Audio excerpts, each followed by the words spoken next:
Lights, cameras in my face, hands on the stand trying to plead her case. Said it was love, but it smelled like a scheme, trading a husband for a teenage dream. Hands on trial, scandals burning hot, teacher with a plan, but she got caught. Hands on trial, verdict in the air, justice is coming, better say your prayer. Hands on trial, whispers loud, jury's taking notes. Star witness kids in their Sunday coats. Bang of a gavel, lies start to crawl. She wanted romance, he ended it all. Hands on trial, scandals burning hot, teacher with a plan, but she got caught. Hands on trial, verdict in the air, justice is coming, better say your prayer.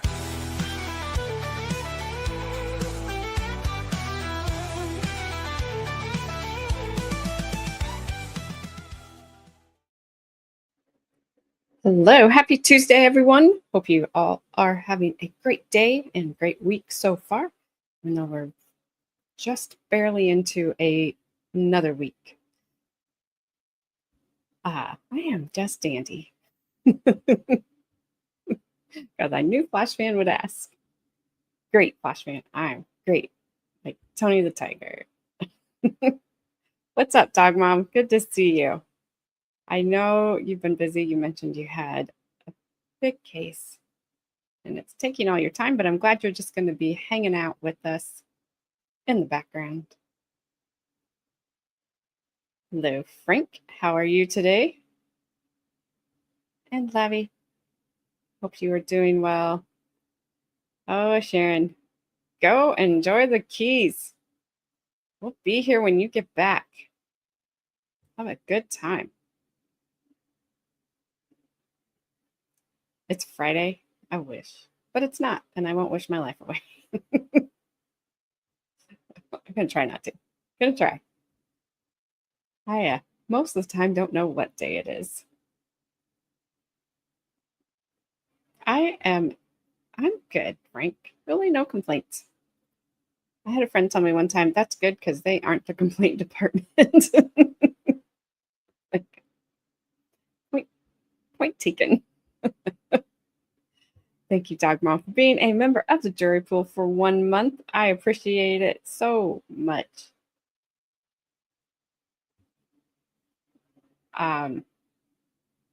Unfortunately, Flash Fan, not me. I love key lime pie. A good key lime pie. The first time I ever had key lime pie, I thought it was the worst thing ever, but apparently it was just bad. But I couldn't tell, and like I had to eat it because it was my boss made it. So I was like, this is so good. And then I swore I would never eat it again. The second time I had it, I was in Florida with a couple of friends of mine. We were celebrating all of our birthdays, and delicious. And that got me. I'm like, okay, I just had bad key lime pie. How you doing, old soul? Good to see you. Hope your thumb's healing up. I can't remember when you said you're getting your cast off. So, sorry. Oh my goodness. Deep breath. I had a ton of, have you ever, it's like when you have a ton of time before you have something to do. So you're just kind of like, okay, I need to get this done, this done, this done. And then you look up and you're like, oh crap. Time's up. That was me just now. But it's good. We're here. All right. So we are going back to the trial that started it all off for Court TV. The very first trial that was ever aired from gavel to gavel in March of 1991, the Pam Smart trial. Pam Smart was I think she was a media teacher. I always get that wrong. What? Hang on just 1 second. What do you mean I don't like cheesecake? I have never said I don't like cheesecake. In fact, I forgot that I have a piece of cheesecake in the fridge. I found it when I was making dinner tonight. It was hiding on top of the butter. I was like, what is this? And I was like, oh my gosh, it's my cheesecake. I got to eat that. So I love cheesecake.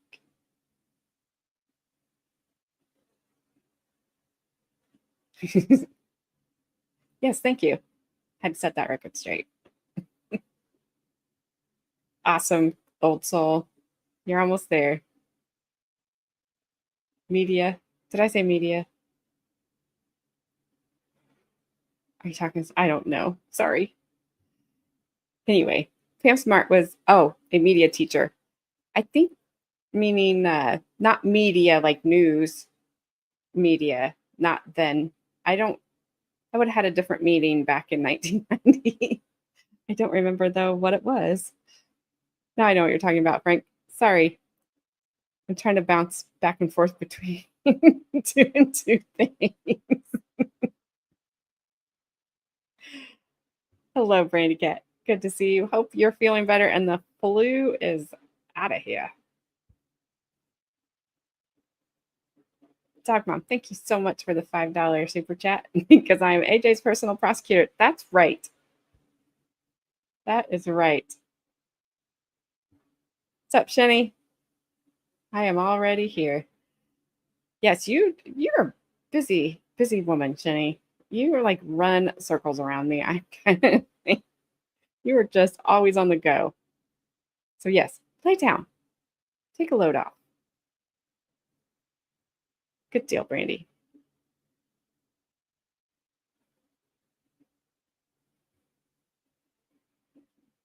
I will not commit crimes now, but thank you. So anyway, this Pam Smart was a media teacher. This crime happened in May of 1990 when I'm going to say she convinced 4 of her high school students, ages, I think we've seen 15, 16, maybe 17 years old, to unalive her husband for her. I think she said she couldn't divorce him because he had a large life insurance policy and she wouldn't be able to obviously get any money if she divorced him. So why not off him? So they did. We heard from Patrick Pete Randall. He was one of the accomplices. He pled guilty, as did the other 3 accomplices. He admitted on the stand that he went in to the condo with Billy Flynn and he held a knife to Gregg Smart's throat while they were robbing him. And then Billy Flynn eventually fired the round from a firearm into Mr. Smart's head, unaliving him. Billy Flynn was 15 at the time. He was allegedly having an affair, a sexual, whatever affair with Miss Smart. When the defense questioned Patrick Randall, it sounded like he was getting all his information from Billy about what Pam wanted carried out. So he's the only accomplice we've heard from so far. Last night we heard it was kind of here's some evidence in. You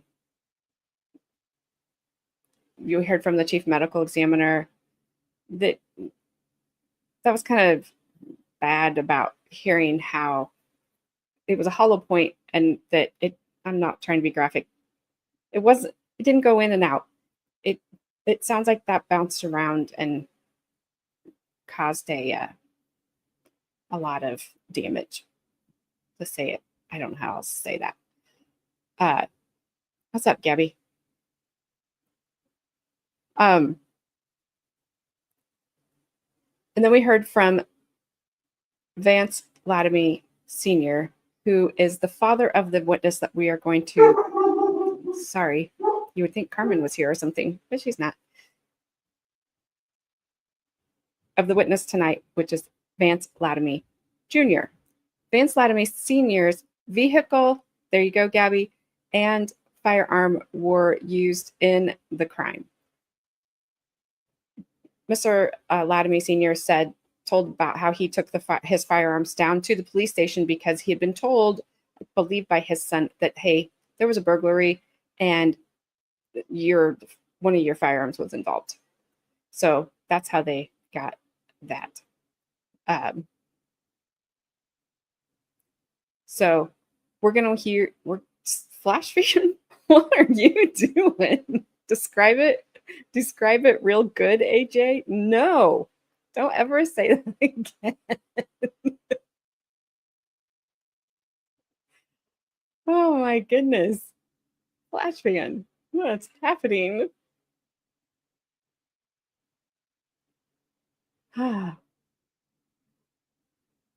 Carmen's good. I don't know how her face is. I have talked to her today, but she didn't say how her face was. So, Shani, what are you saying?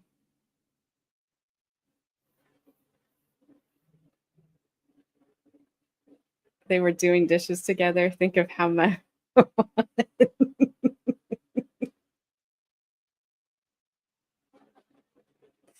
Oh my goodness. They were doing dishes together. Think of how much your man likes to come up behind you when you're doing the dishes. So it's nicknamed now as doing dishes.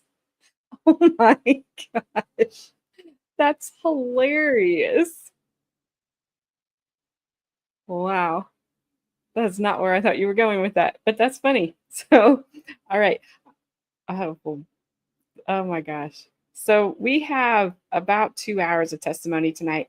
This will be part one of Vance Lattime Jr.'s testimony. He goes by J.A. J.A. I can't even do it. So part two will be on Thursday because I have dinner tomorrow with the fam. And we are on, it looks like a pretty good stretch of testimony from the accomplices or people that kids that knew things about what was going on. This is the part that I'm interested in. I am just looking forward to getting to Billy Flynn's testimony because I want to hear what he has to say. Billy Flynn and Pete Randall were released from prison after 25 years. They actually were released on the same day. And I don't know if they're still friends or not. I have not been able to find out. Flashman, I'm not going to boot you. What's up, Ash? Hope you are doing well, getting settled. New places are fun and exciting and overwhelming all at the same time. Let me know how the sound is. I have it sped up a touch. He talks a little bit. He's a fast talker at the beginning, but I do think he slows down a little bit. So I kind of kept it a little bit sped up. Yeah, I am too, old soul. Like, I get the accomplices and they're going to have their parts, and the defense is going to try to paint them as they did this on their own, that Pam did not ask them to do this, that Billy wanted it done because he was obsessed or whatever with Pam. I just had this dream that they were going to run away together. But the people that weren't involved in the crime, those are the ones I'm interested in what they have to say. Yes, so they took plea deals. They had to serve 25 years. They did. They were released. As far as I know, though, Billy Flynn and Pete Randall have not been in any more trouble. They've just gone on to try to live quiet lives.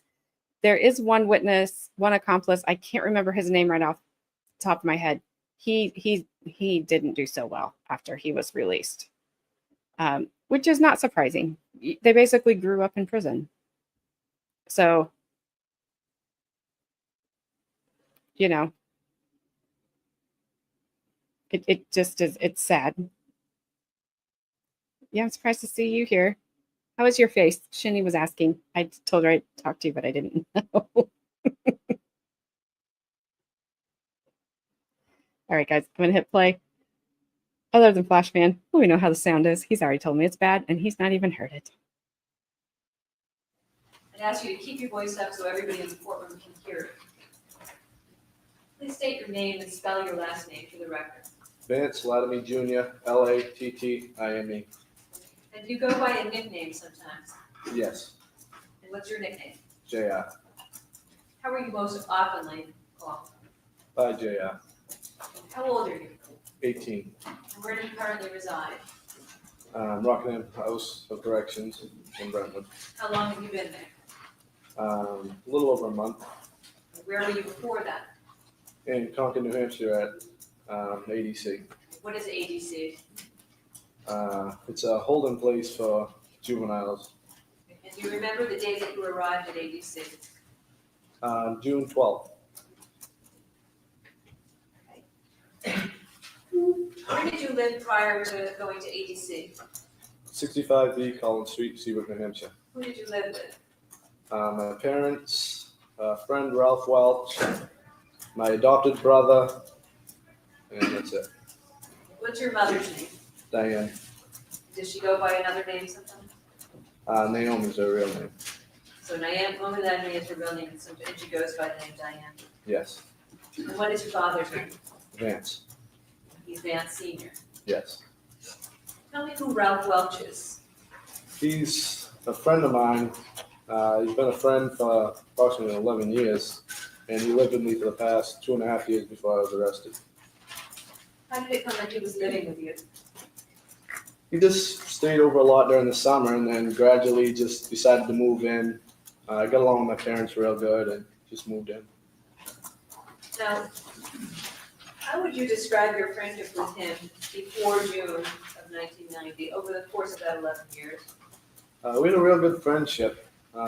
Coming towards June, it started to sort of fall apart. We were still close friends, but he had a girlfriend that he was real close to. So, Okay, what did it mean that he had a girlfriend? Why did that affect your relationship?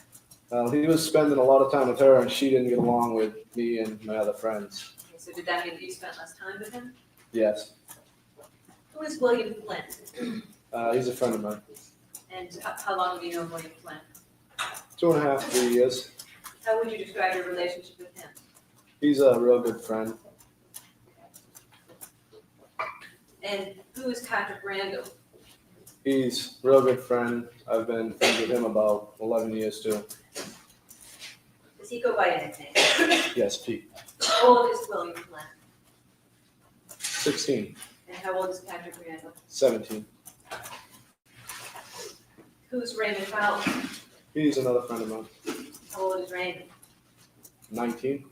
In comparison to Patrick and William, how would you describe your relationship with Mr. Fowler? Raymond was a good friend, but I mean, Pete and Bill used to stay, at my house on the weekends and stuff. I was closer to them than Raymond. Besides Ralph, William, and Patrick, do you have any friends that are closer to you than them? No. So they'd be your closest friends. Yes. Do you know the defendant? Yes. And can you point her out in the courtroom for us? What is she wearing? Pink shirt and a white. The record reflects the defendant's been identified. How did you come to know the defendant? Through Project Self-Esteem. And when was that? Started my freshman year that I get into it as a freshman, and then I come back on the sophomore year as a student facilitator, and that's where I met her starting in October. So your freshman year when you participated, the defendant wasn't involved, you didn't know her. Right. And you met her in October, is that what you said? Yes. Now, going back to William Flynn and Patrick Randall, how much time would you say the year prior to the homicide, how much time would you say per week you spent with them? And I wouldn't know. We were always together, real close friends. They spent the night on my house on the weekends and stuff. Now, you keep saying at my house. Is that a place that you spent a lot of time together? Yeah. And why was that? My parents were not mad or anything. They'd come over and more room at my house and hang out. And you said you met the defendant in October of 1989, is that right? Yes. When you first met her, what was your contact with her? First time I met her, we were at just a meeting the first meeting with the student facilitators, and she came as a facilitator herself, as a teacher, and we just basically met everybody in the room. So how often would you say during the fall of 1989 you were in the presence or in the company of the defendant? maybe once a week. When I first started out, it was just meetings usually once a week. And as the year progressed into the winter, how often would you say that you were in the defendant's company? Started to pick up maybe 2 to 3 times. You were talking 2 to 3 times in A one week. period? Okay. And then continuing on into the spring, It picked up more and more, and to the point where I almost seen her every day. okay, when would it be that you almost saw her every day? March, April, May, June, all of them. Who did you see the defendant with, alone or with someone else? Sometimes alone, sometimes with Bill Flynn, sometimes with Cecilia. And where would you most often see the defendant? At our office, in school. I've seen her a lot of different places. At my house. But where is the place that you saw her most often to have a conversation with her? Probably at her office. Now, you mentioned the name Cecilia. Who's that? Cecilia Pierce. She was another person involved in Project Self-Esteem as a student intern. How old is she? Around your age? Yeah, around my age, I don't know. Is So, she a friend of yours? an acquaintance. What do you mean by an acquaintance? Now, I'd say hi and talk to her, but she was never one to hang around with us. They're never over my house or anything. She's never visited you at your home? Once. Now, how often when you went to the defendant's office would you see Cecilia Pierce there, if at all? Quite often. At first, and then when the periods, I'd go to different periods, she wouldn't be there. So a lot of when I first used to go over to her office and then tape it off. What do you mean by different periods? What periods are we talking about? Periods in school, I would have a study hall period at one period, and then I'd switch my classes around. Well, I did switch, and my study hall period was moved. So during study hall, how was it that you would see the defendant? I sometimes go over with Bill Flynn, and other times I just go over and usually get a pass off or something. I wouldn't stay that long.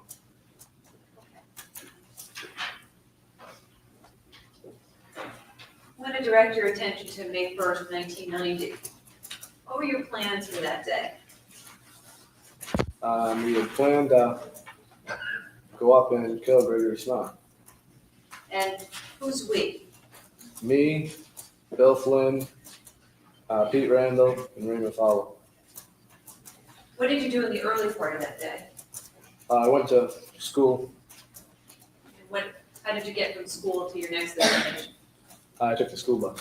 Where'd you take it? I took the school bus to my house. Who took it with you? William Flynn and Pete Randall. Was anyone else at your house when you arrived home from school? Ralph came home with us when we got there. Right. Other than Ralph, were you expecting anyone else to be there?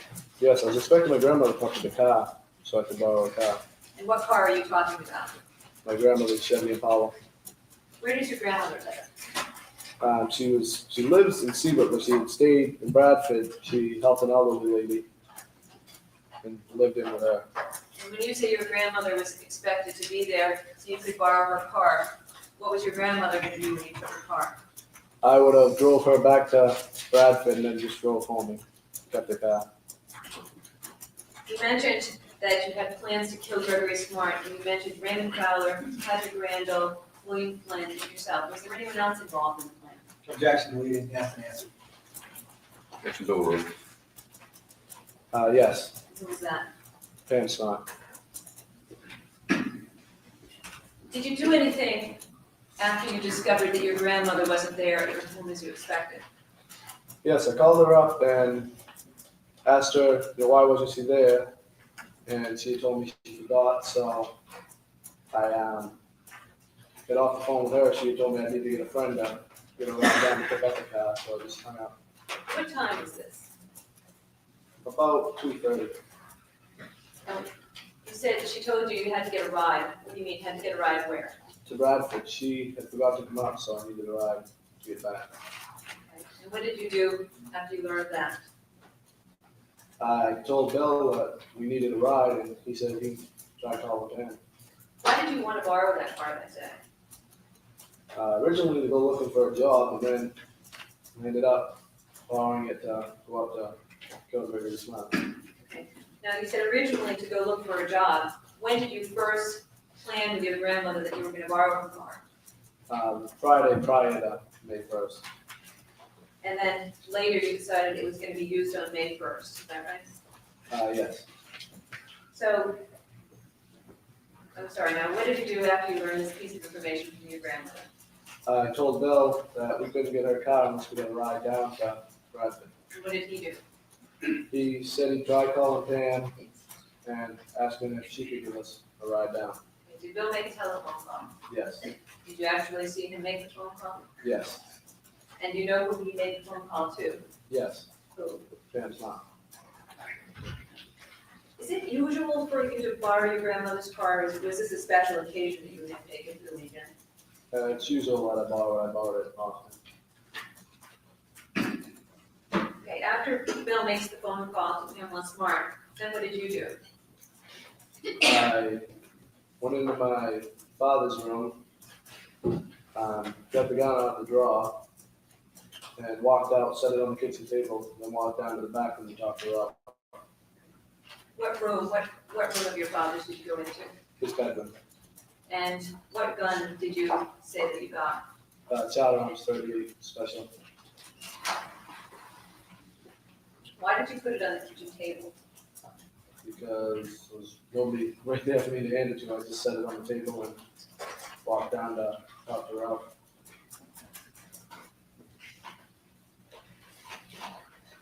Who were you planning to hand it to? Well, if it was standing right there, probably Bill or Pete. It didn't really matter.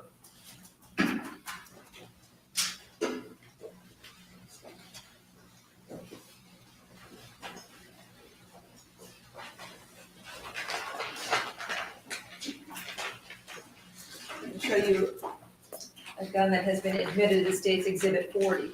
I ask you to take it out of the plastic bag and tell me if you can recognize it.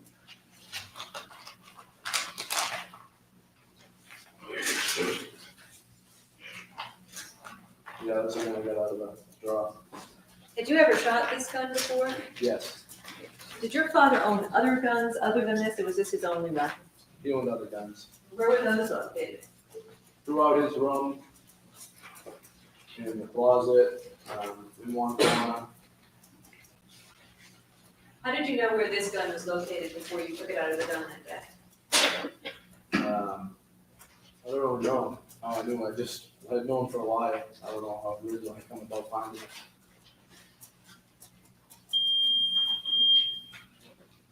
Okay, after you put the gun on the table, did you see what happened to it? No, Do you know? no. When did you next see the gun? Next thing you know, we were buried in Hampshire. In whose possession was it in Derry, New Hampshire? Bill Flynn. And you said you put the gun on the kitchen table. What did you do after that? I walked down to talk to Ralph Welch, who's in his bedroom now, which was at the back of the trailer. Why did you go talk to Ralph? So he wouldn't come out of the house where Pete and Bill were right off with. I brought the gun to the table. I wanted to distract him. And why did you feel you needed to distract Ralph? Well, Ralph didn't know anything about the plans we had for that day, and I didn't feel like letting him know about it. When you put the gun on the table, was it loaded or unloaded? Unloaded. After you distracted Ralph, what did you do then? I went out of the house myself. Was anyone else out there, or did anyone else go with you? Ralph came out right behind me. Pete was out there, and Bill was just getting out there. He was coming out the camper. He was out there. Okay, what camper? My grandmother had a camper that she kept down in my yard. It was off to the side of the trailer. It was a mobile home. Can you see the camper from your house? From your trailer? Inside my house, when I first opened the door, yes, I looked out my parents' windows, but other than that, no. What was Bill doing in the camper? I don't know for sure. Did you at some point learn from Bill what he was doing in the camper? Yes, What he was was getting it? bullets. Excuse me? He was getting bullets. Okay. After you went outside, what happened after that? We waited around. I asked Bill if Pam was coming. He said yes, and so we waited around for her to get there and talk to Ralph and stuff. Did the defendant at some point arrive? Yes. And what did she arrive in? Honda CRX. What was the license plate of the car? Halen. Halen. What color is the car? Silver. Had you ever seen her in it before? Yes. What time approximately was it now? Probably about 3 o'clock. Did you check your watch, or are you just giving a rough estimate? Just giving a rough estimate. After the defendant arrived, what happened? We got into the car. I drove, he in the passenger seat, her and Bill in the hatchback out of the car. What's in And we started down the driveway. the defendant's car? What is in the back where Bill and the defendant were? It's just an empty seat, well, not a seat, an empty space. We just got the hatchback door for storage. How were their bodies positioned in the car? The heads were towards the back and the feet were up towards our seats that were laying down. How was it that you drove the car? I didn't want to sit in the back. And how was it arranged between the defendant and you that you were driving? I just asked.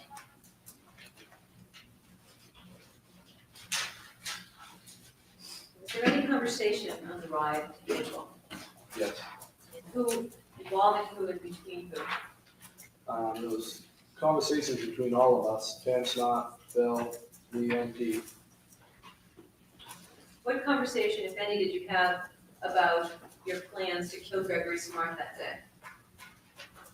I had talked, or we had all had talked about how to get into the house, whether the bulkhead would be open. Yeah, I'm just asking you specifically of conversation that took place in the car. All right, go ahead. It was said that the bulkhead, by Pam Smart, it was said the bulkhead would be open, the back door would be unlocked, but the back door could be locked if Gregg came home during the day and locked it. Okay. It was talked about how Pam had asked how should she react if she comes home and finds Gregg dead. And we had all told her, me, Pete, and Bill, at different times, told her to just act normal. She had asked, whether she should scream, run house to house, or just run and call the police. How should she react? All right, let me stop you and go back and talk about the defendant saying that she's leaving the bulkhead and the back door open. How did that conversation come up? How it originally started, I'm not positive. We just started talking about how things were set up there. And did she explain at all in that conversation why it might be that Gregory Smart might be home in the middle of the day? We had all known, at least I had known that Gregg would come home during the middle of the days and then leave again just about every day. And why was that? I had learned that through just either through Bella or through Pam, I'm not sure how. Going on back to the conversation, the second thing you brought up about the defendant questioning on how she should react when she found her husband dead. How did that conversation come up? It was, like I said, involved in the whole conversation. I don't know how the original topic on that came up, but it was just asked and brought about by everybody. What was the defendant's tone of voice or emotional state when she was talking about how she should react when she found her husband dead? Well, she seemed a little bit nervous, but all of us were, so just sort of all hyped up. And what did you mean by act naturally? I mean, if somebody walks in and sees somebody that's been killed, I think overall they're just going to act a certain way. Just let your reactions come how they would. And what was the defendant's response, if any, to that? She still just kept asking, how she react. Okay, what else was discussed on the trip? What, if anything, was said about a weapon? So I'm going to object to leading nature of the question. I was leading. Same. Thank you. So that, what else was discussed between that, Ron? It was discussed how we planned to kill Gregg, and did we have the gun with us? And who asked the question about, did you have the gun with you? Pam. What else was discussed about that? Pete said he planned to use a knife, and Did Pete say why he planned to use the gun? yes, he said it was quieter, and he'd be able to, get the stereo equipment out. And he did not want to use my father's gun, just overall ballistics, and couldn't get rid of the gun. What do you mean by overall ballistics and it was your father's gun? Ballistics, it was my father's gun, we know we're getting rid of the gun. Why couldn't you get rid of the gun? My father would noticed it missing, and I didn't feel like trying to deal with making up a story for him while the gun was missing. Okay. And what was the response that anyone gave in the car about Patrick saying that he wanted to use the knife? I'm gonna have to object. I mean, again, we're not being specific enough with regard to this meeting. Sustained. Did anybody respond in the vehicle about the use of a knife rather than a gun? Objection, lady. Sustained. What other conversation what else was discussed in that conversation about the gun? Pam had said that she did not want to use, she did not want the knife used because of the mess the blood would make, and she had, the furniture, everything in the house, she had white leather furniture and stuff, so. And what was the defendant's tone when she talked about blood getting on the white leather furniture and all? It was raised up some, she was a little more, I don't really know how to explain, a little more like hysterical, Okay. in a sense, how to explain. Well, in comparison to the tone of voice that we're talking in, how does it compare to that? Raised up. And what, if any, response did Bill Flynn make to this? Bill said that he'd use a gun, don't worry about it, everything's set. He just calmed Pam down, and that was it. And what, if any, response did you make? I didn't really say anything. And what, if any, response did Patrick Randall make? He just quieted down, he didn't make any after that. Other than discussions about the weapon and how she would react and leaving the back door and the bulkhead open, what else was discussed? How fast I was going. And who discussed how fast you were going? Pam What did Pam say about that? told me to slow down. How fast were you driving at that point? Over 85 until the speed almost stops. Other than saying that you were driving too fast, did she say anything else?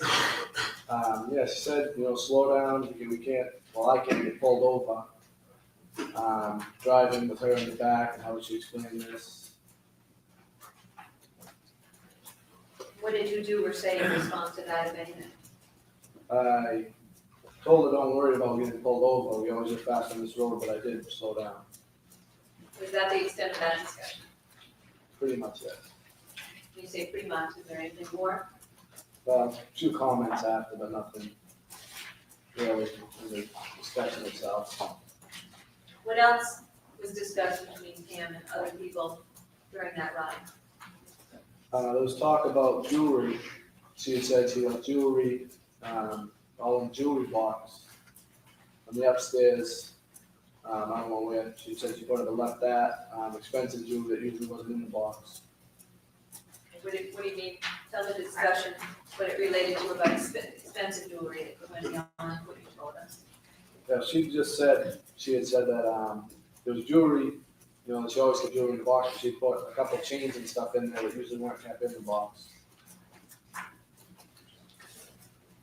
Did she tell you why she left the jewelry in the box?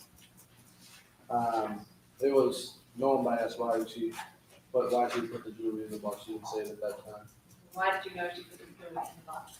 We didn't know she put it in there. She was gonna put it in there, but she put it in there just because of the more money with the stuff in the house, jewelry, stereo. So we done with it, it saves less searching.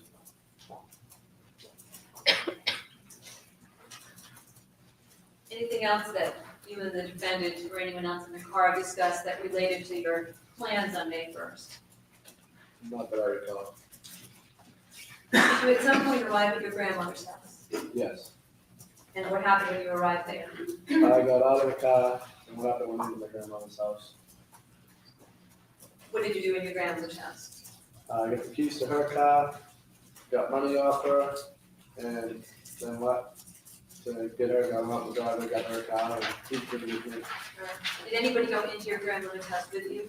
No, Did your grandmother ever come out of the house? no. Where did you go after Pete got in the car with you? We went to a gas station in Hazel.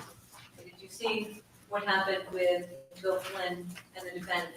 Yes, they followed us to the gas station. Both cars got gas, and then me and Pete left ahead of them.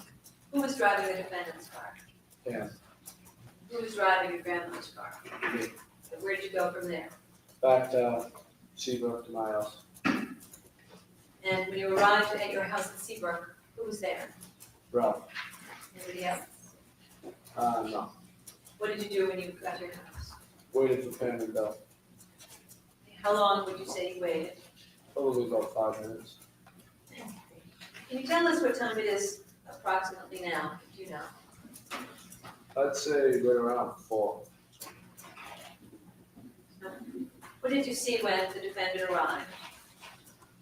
I seen Bill get out of the car and come down the driveway, get into my grandmother's car. Did you have any further conversation with the defendant that day? No. And what did you see happen with her vehicle? She pulled out of the driveway and left. When Bill Good for her. My gosh. Let's see. Don't get any red stains on my white leather couch when you're unaliving my husband.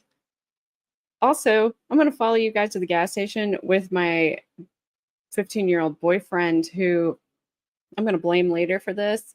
Then I'm going to follow you to your grandma's house there, Vance. And then, or no, I'm sorry. Then follow you to your house. Yeah, she's not implicated in this at all. Oh my gosh. I know furniture is expensive. You know, his family probably would have just bought her whatever she wanted if she would have just got divorced. Yeah, this isn't, yes, also, this is insane. Enjoy your dinner, Ash.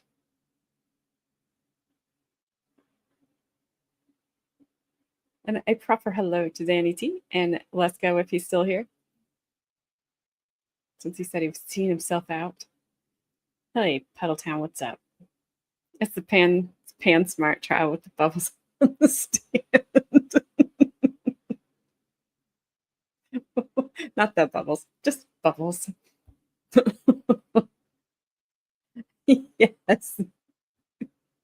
I didn't put Brandon Lesko in jail. He's not, better not be in YouTube jail.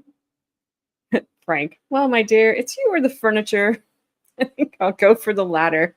Sucks to be you. I added the last part. I mean, what is going on? Save the dog. I have no problem. I mean, I have a whole problem with their crime. But if you're going to do the crime, fine, save the dog. Innocent. Good for them. They didn't hurt the dog. But then she's worried about her freaking white leather couch. I wonder, how's that white leather couch feel these days, Pam? Oh, yeah. You don't know. You got prison couches. I don't know what those are. came down the driveway, then what happened? He got in my grandmother's car with me. We told Ralph that we were leaving, and we left Where did you go? over to Ralph's house and picked up Raymond. He was helping Ralph's father. Where's Ralph's house? He's across the street and then down the road a little bit. What was Raymond doing at Ralph's house? Helping Ralph's father and Ralph's brother put in a windshield of the truck. When you arrived there, what did you do? Just had Pete yell out to Raymond whether he was going or not. Raymond said yes. Come over and get in the car. After Raymond got in the car with the three of you, then where did you go? We went down to Bill's, Where did Bill live? Seabrook Beach, How far is that from Collins Street? about 3 miles. When you got to Bill's house, what happened? He went in the house himself, and then he came out, he was carrying a bag, and he just did the car. What was the bag that you carried? There was a black and I think red duffel bag. Do you know what was in the bag? Yeah, clothes. We opened it when we first got in. What kind of clothes? All I seen was a sweatshirt. Do you know what else was in the bag? I was told that there was 2 sweatsuits, or 2 sets of clothes, and 1 pair of sneakers that were Bell's. And Bell had gloves. I don't know whether he had in the bag when he came out of his house or not, but he had them in his hand when I turned around and talked to him. What happened after Bill got in the car with the bag?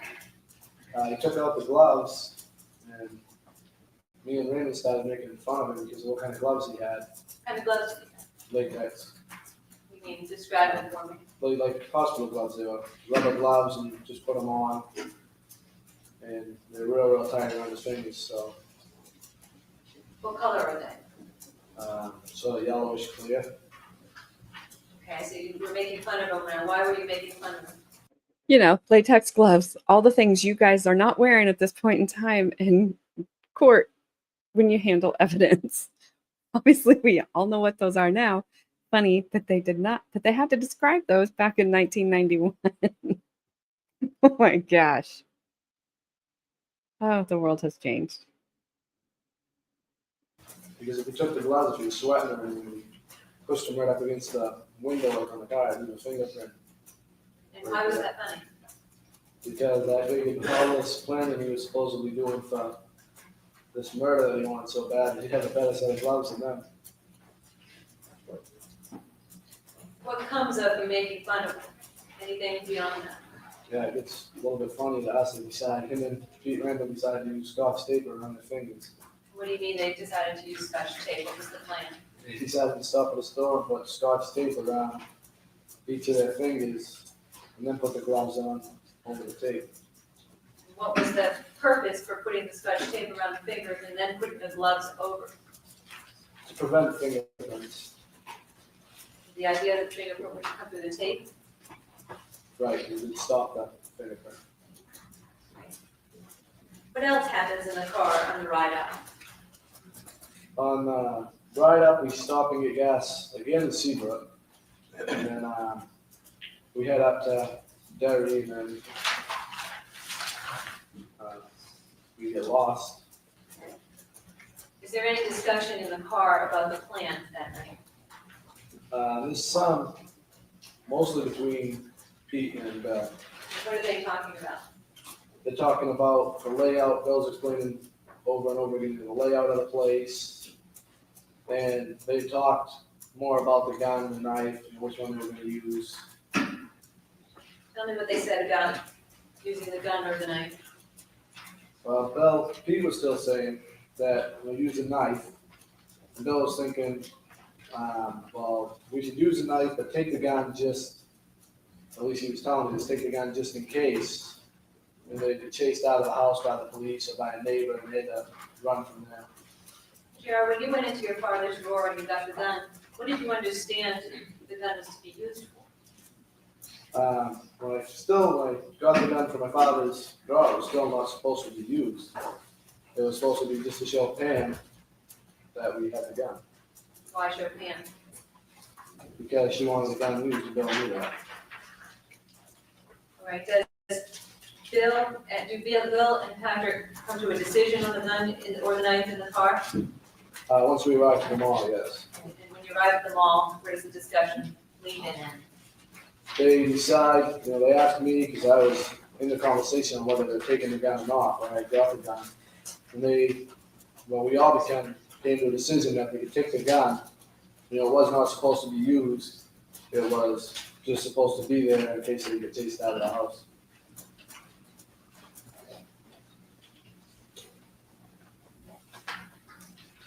What time is it approximately, when you arrived at the plaza? I'd say 5:30. You mentioned when we were talking before that you had gotten lost before you got there. Tell me what happened there. Bill and Raymond got into an argument about which exit to take. And I went Bill's direction, he said to go straight, and we didn't turn around until we were hitting signs that said Londonderry and other towns. Said Bill and Raymond were talking about it. What were they suggesting? They're discussing who knew how to get there. They're arguing, because they've both been there before, arguing on how to get there and who really knew the way out of it too. Who was right? Raymond? When you arrive at the mall, the plaza, is it light or dark out? It's just starting to get dark, so it's still likely to see people. What do you do when you arrive at the plaza? We all, after we have the conversation and stuff, and we sit in the car a while, we all go out and go into a department store there. Let me back up for just a moment. Before you arrive at the plaza, do you do anything else? We take and have the discussion in the car, and I think that's it. After you got lost, do you go directly from the point you turn around straight to the plaza parking lot? Yeah, we take one drive around out back of the plaza, because you can see the layout out there, go out on all the roads, to go around the circles and come back. So you have a discussion about the weapon in the parking lot after you get there, then what do you do? We all go into the department store, Why do you go to the department store? so they can buy tape, Who goes in? all four of us.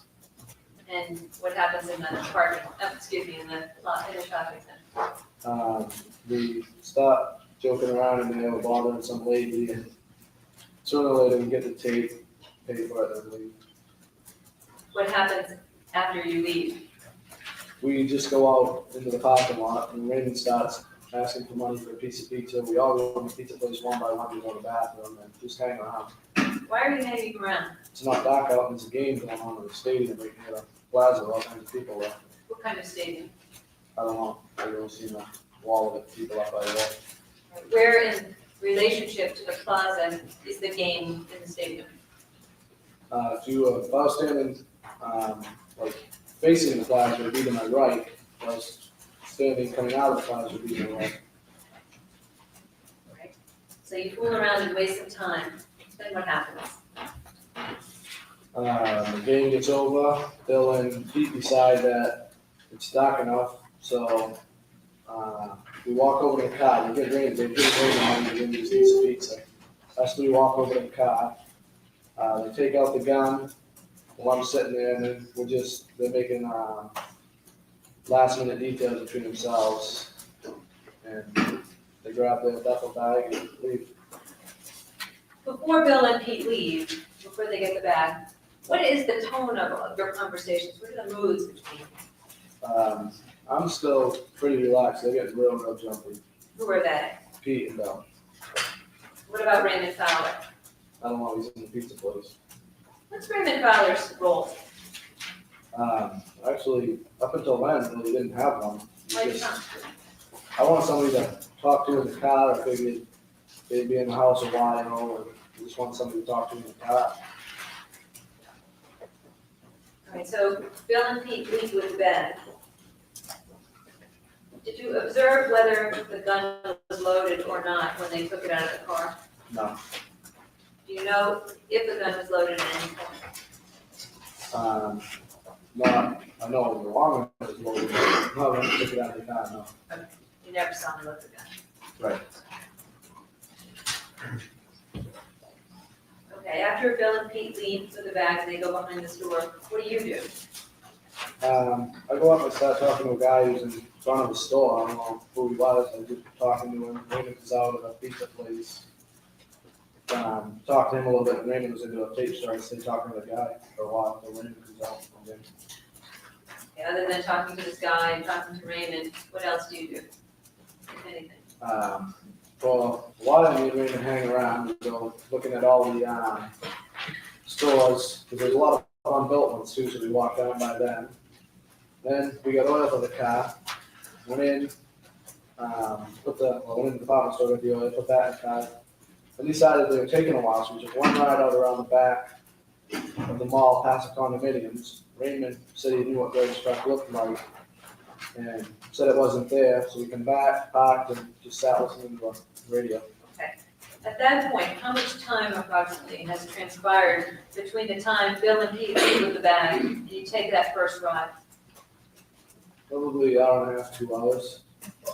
And how much time has transpired between the time all four of you arrive at the shopping plaza and when Bill and Pete take the bag and leave? Between an hour and 2 hours. I don't really recall how long Pete Bell were with us before they left. When Pete and Bill took the bag before they left, where were you? I was standing right by the cow and they took it.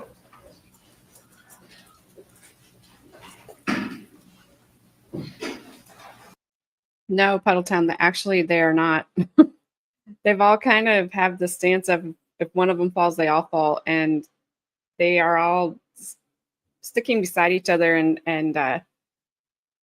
sticking to their stories. So now if you I don't know if you were here when the first accomplice, Pete Randall, testified, but he said something that I was shocked they allowed, which was when they were in custody in the juvenile facility, they were all allowed to talk to each other.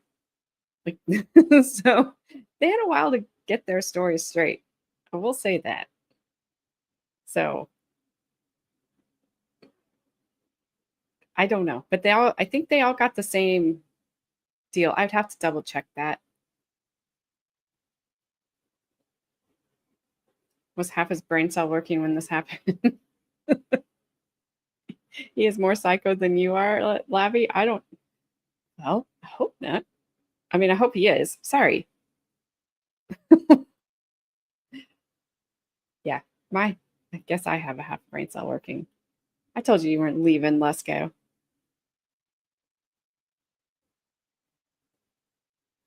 Well, they were, they're just, I don't know, Town. They were just very young and just decided to stick together. They did. They all got the same, even the life parole when they were let out in the same year. So did they all get let out at the same time? Like I said, I know Pete Randall and Bill Flynn were released on the same day, but I didn't know if they all got out at the same time. And hello, Sir Frank. I didn't mean it, Flash fan. I know you meant good. I know you meant Goonies. Never say die. I love your phone, Puddletown.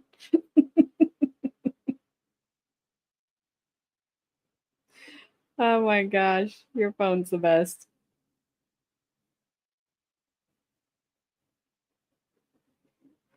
I sure am. Worse than Dan, don't forget. No, it's funny because it's yours. It wouldn't be funny if I was doing it.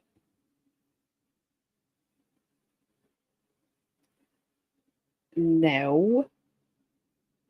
You know I do not want that, and I'm sorry that you have been sick all day. That sucks.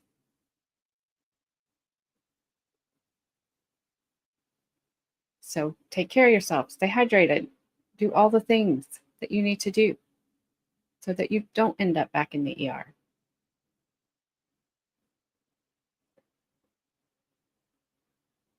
As far as you know, the one that was in the car got out after the other two, but that was due to an appeal. I think it may be the guy that lived with this guy. Randy. I know you guys won't get that. Sorry. One of them did not do well once he got out of prison. He could not stay out of trouble. I haven't read anything about this dude,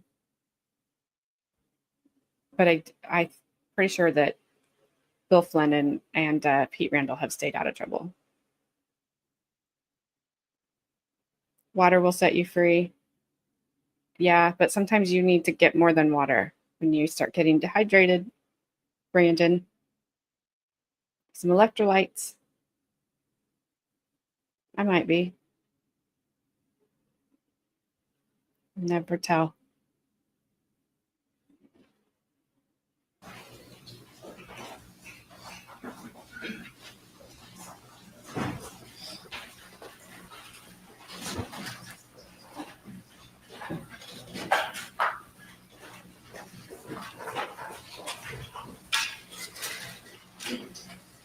Uh-oh, poster board.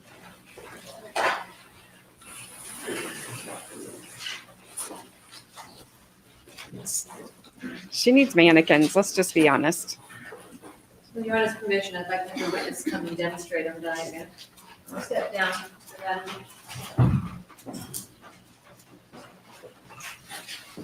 If you could just step to the side so that the jury's not, let's see. Mr. Leonard, do you know on this diagram which one of these condominiums is? Excuse me. So my sustained objection. I assumed you did. Going to rephrase her approach. Do you know which one of these condominium units is 14 Drive? I was just looking at the map. Okay. Just so that we're clear, can you trace the route on the roadways that you took? The roadways, I come out around the back here, went up here, when I turned around, I must have kept going, turned out someplace I'd never been behind there. Okay. Please.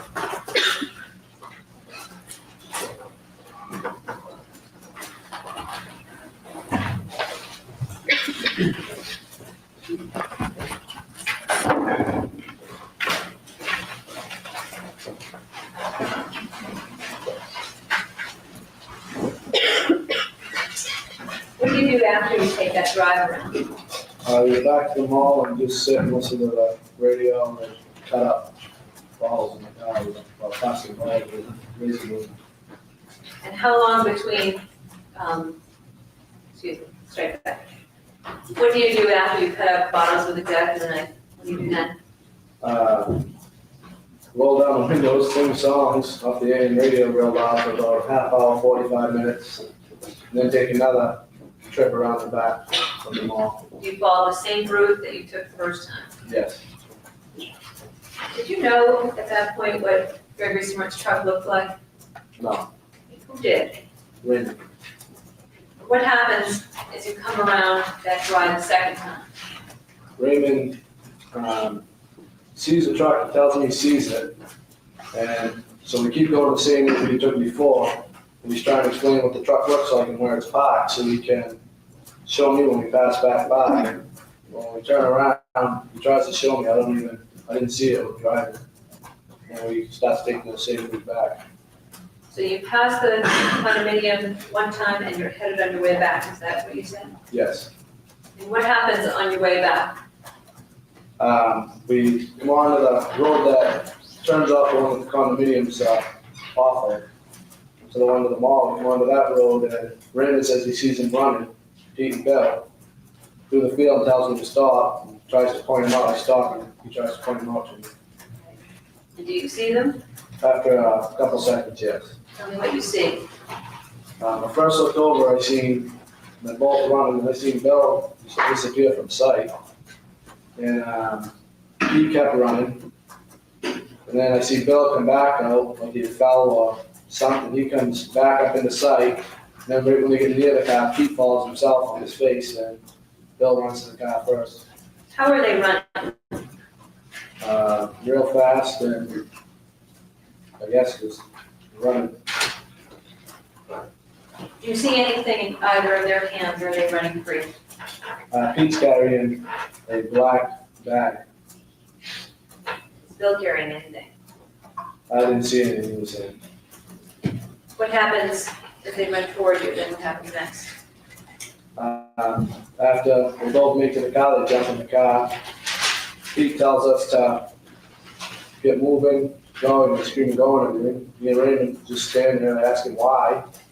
He says they just killed somebody, and I thought it was a joke, so I'm telling him sure.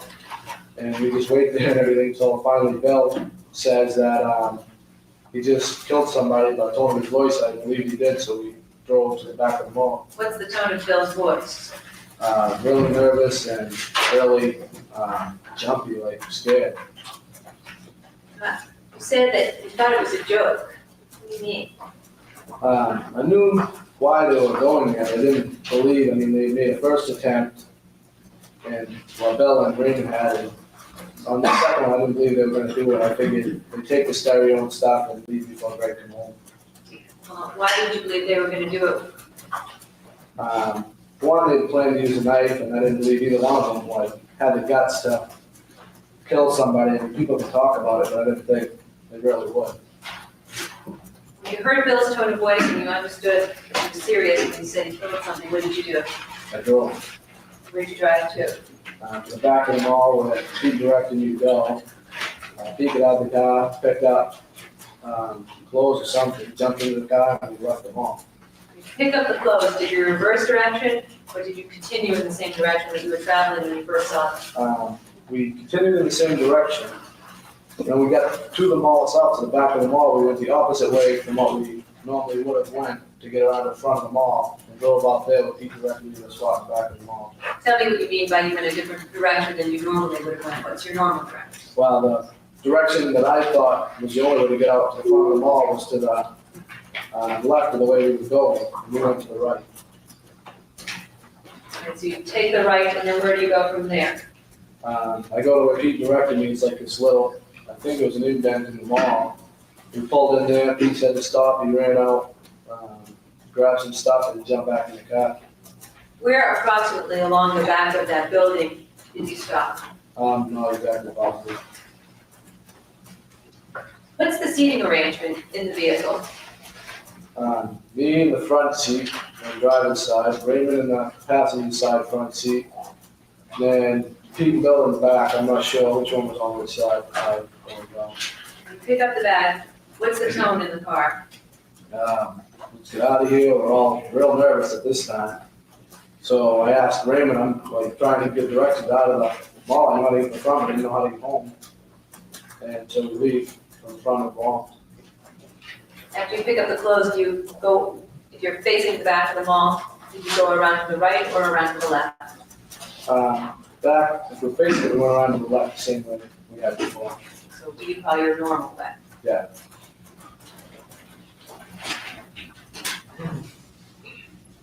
Were you expecting to pick up Bill and Pete in the location you picked them up? No, What was the plan? I was just waiting in the front of the mall, and they were gonna come around to the front and just get into the car, tell me where to pick up the stereo equipment they were supposed to take out of the house, and I'd go around, pick them up, and then we'd leave. And where was the stereo equipment supposed to be? I don't know where they were gonna start, There was no specific location plan? not that I remember. So after you head back to Seabrook from the plaza, what route do you take? We take the back roads, I don't know what they are, what roads. What happens in the car as you're driving along? When we first were on the back roads, they just change in and tell us we're gonna get rid of these clothes, we have to get out of here, and we got worried because there's a truck behind us, and as we ran in different corners of roads, the truck stayed behind us, so we started to talk about the truck, we get paranoid that, about the truck following us. And I had talked about when we first pulled out of the plaza from the front, I'd seen the police station, I didn't realize how close it was. So now I was telling Billy, why don't you tell us the police station was right there and stuff. So as you're driving along, you said you gotta get rid of the clothes. What do you mean by that? Bill and Pete wanted to get rid of the clothes that they had changed into. Let me So- stop you. What do you mean changed into? They had changed into different clothes than what they were wearing. What clothes? They changed into what was in the bag, their sweatsuits. So those are the clothes they wanted to get rid of. Yeah, What do they do? they changed, while we're in the car, they changed in the back seat. Then we go over a little, like a little river brook thing, they throw some of the clothes out. And then we stop, I have to go to the bathroom, so we stop, I get up to go to the bathroom, and they run some of the clothes way out into the woods and throw them. What clothes were thrown out the first time? First time, I'm not sure, I think Bill's sneakers and maybe something else, I'm not positive. Was that different than planned, or was that consistent with the plan that they would change in the car? That was different from what was planned. They planned to change behind the mall, come around to the front of the car, but we had picked them up before they had a chance to. So they were supposed to be fully dressed when they came out in front to meet you, Yes, and their clothes that they wore there. yes. After you went to made the stop, went to the bathroom, where'd you go from there? We got off the back, it was back on the 59-101, the switches, I don't know what part of it we were on. And started back, and me and Raymond started singing the song we used to sing at the mall. What song was that? It's an old song, I won't name it, you know, Shoo Shoo Fly High. That song, we heard it on the AM radio, so we started singing that, and sort of helped Bill relax. And then we went to Raymond's house. What are Bill and Pete doing while you and Raymond are singing? Bill was just laughing at the song. He was real nervous, really scared. He just sort of tried to take his mind off it by the song, and Pete didn't really. And he kept telling himself, "No, shut up." He didn't like the song. And you said, when I asked you the question a while ago, the time after you put the gun on the table, the next time you saw it was in Derry. Where in Derry did you see the gun? They took it from the car. You seen it right before they left to go behind the mall. I don't know if it was loaded or not. I just seen it for a couple of seconds. And then when's the next time you see it? Bill was holding it when he got back into the car, What's he doing with it? holding it. At first he said he's just holding it. Doesn't. All right, where do you finally end up? We go to Raymond Fowler's house. What do you do at Raymond's? We go down to his room, lock the door, he has a room in the basement, and we take out what's in the bag, or the pillowcase, or while ago. Take out what's in that, and Pete starts to tell us what had happened in the house. What was in the pillowcase that you saw? Jewelry, I'll have to wait to see what's in the pillowcase. I assure you, I was not the juror on the Donna Adelson case. Oh, that would be something. Can you imagine? Yes, it's weird. She's just been there. It's a shadow the whole time. I do want to just move. Also, for you, those of you that were here, when he pointed to where she had him identify the defendant, I thought she was sitting on the other side of the room. I thought he was going the other direction. But it was odd. Do they like switch sides? Every other Monday, Wednesday, Friday, they sit on the right, and Tuesday, Thursday, they sit on the left. The other. It was weird. I was not on the Delphi jury. Quit saying that, Flashman. I have never been on a jury. Not in an actual courtroom, anyway.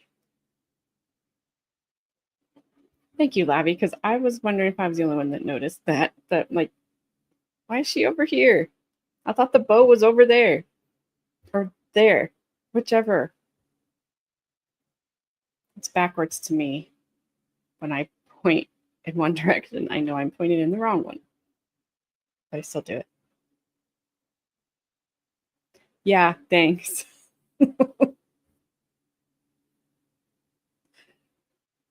Her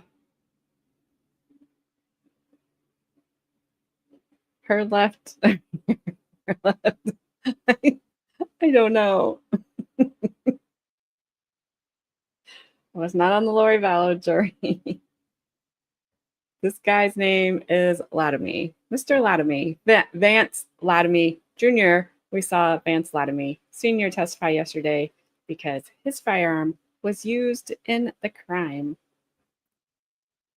The description on this guy's testimony, his son, says his firearm and his vehicle were used in the crime. But then I know they went to borrow his grandma's car. So I don't know. Maybe I'm backwards and have been on juries.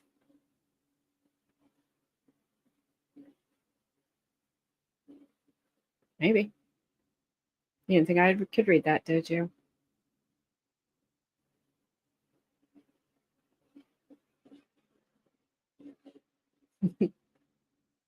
I know you're super impressed right now, Puddletown.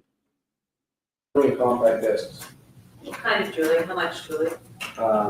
Pretty lot of like earrings, stuff that wasn't to us worth anything, earrings and everything. And then there was some gold chains.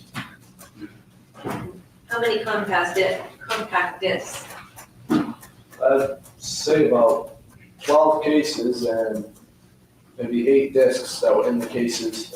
Like 4 of the cases were empty. What is Bill doing as Patrick Randall is telling what happened in the house? He's telling me parts of the story with him and looking through the jewelry and everything. It's all sort of being told and talking about the jewelry. And Describe for me, strike that. Right. What do you do after you get done looking at the jewelry and CDs and Raymond's? we put the CDs in Raymond's drawer down in his bedroom, put the jewelry back in the bag, and we all leave. Who's we all? Me, Pete, and Raymond. Where do you go? And Bill, sorry, and Bill. We go down to Pete's house on South Main, we drop him off, he takes a bag with him, jewelry. No way. Are you serious? That's crazy. Would you have ever expected this was going to be her life? That she was going to do something like this? Also, welcome. And I love that you have a horse rescue.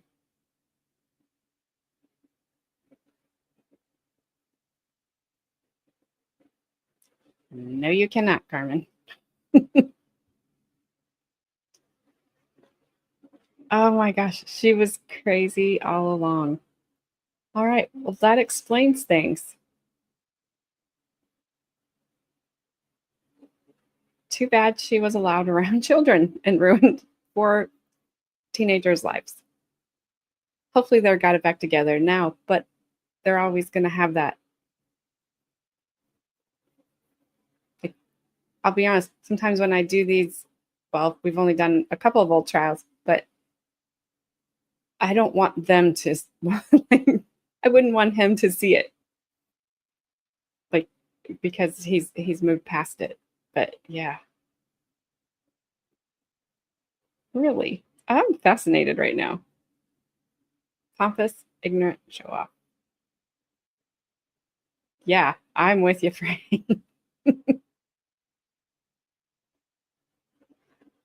No, it's not, Puddletown. No. No. No. Just because they were young teenage boys and only one of them supposedly got anything, it's not okay. It is not okay. He was still a minor. He was still not an adult. He couldn't consent. It was wrong.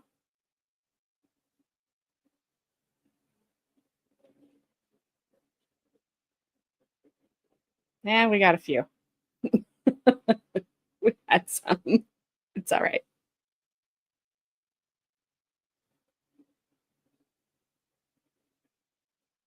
I never had. No, I know that's what you're saying. No, Brandon, it's no. Adult child is wrong on every level. No. That they couldn't consent to. No. Would you guys feel the same if Pam was a Patrick? Because I'm trying to come up with a guy name. And she was a 15-year-old girl. Because we all get really upset about that. But we all want to like high five each other when it's a guy. It's not any better.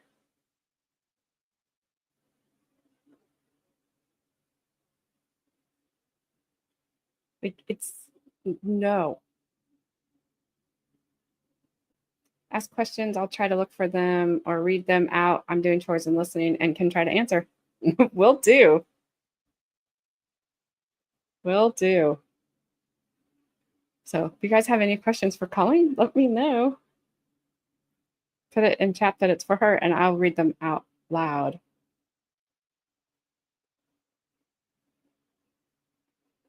Oh, man.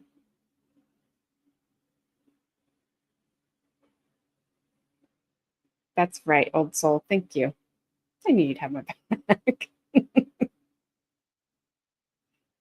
Carmen, stop it right now. I get it. I know, especially, see, I get it. You guys are just kind of like interested in one thing and one thing only, and pretty much that way for the rest of your lives. Once that kicks in. But unfortunately, you can still be taken advantage of at that time. And it's just not right. But surfer.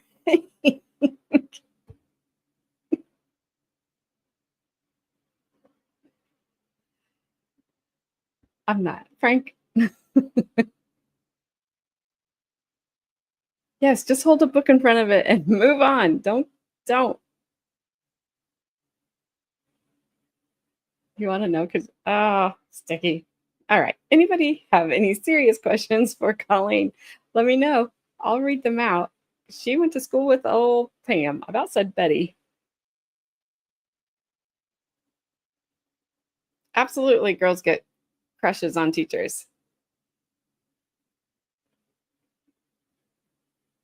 But if the teacher would act on it, he would be in a lot of trouble. It's just here recently that you see there's a lot of women, like teachers, that I'm just like, please stop touching students. It's not right. Carmen. Yes, we know Miss Love wanted to keep you, but that would have been still wrong. Oh, sticky.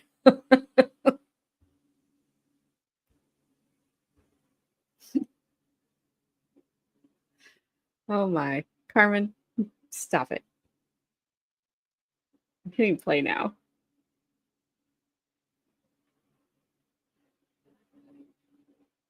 I can't. Yep. All right. Then me, Raymond, and Bill go down to Bill's house, drop Bill off. He took the shells out of the gun, and he left. What did he do with the gun after he took the shells out? He gave us the gun, me and Raymond. What do you mean by us? He just handed it. I don't know if he handed it to me or Raymond. I don't recall which one he handed it to. And I leave Bill's house. He goes, then I drive down 286 to bring Raymond home. And you bring Raymond home. Yeah, What do you do after you bring Raymond home? I bring the gun up and myself to my, I set the gun in the camper, and then go in and go to bed. Why did you put the gun in the camper?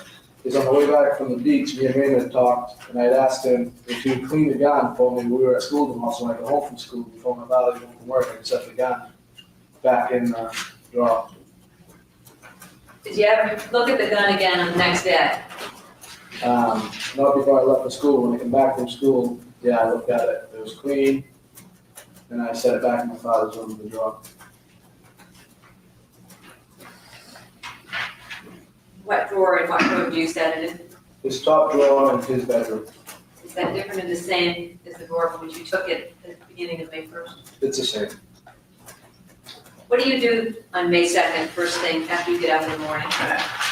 I get up, I get ready for school, go out, warm up the car, go down and pick up Pete and Bill for school, stop at the store, get some Pepsis, and we go to school. Does anything unusual happen at school? When we first get there, me and Bill walk up to Frank. Bill starts to tell him what happens, and I walk off. That was a little bit unusual. And then later on in science class, me and Bill got called out of class by Miss Kinsman, a guidance counselor, and were brought to a room with Cecilia and Rachel. We were told that Pam's husband Greg had been killed. Okay, Cecilia who? P.S. and Rachel were gone. Who's Rachel Emon?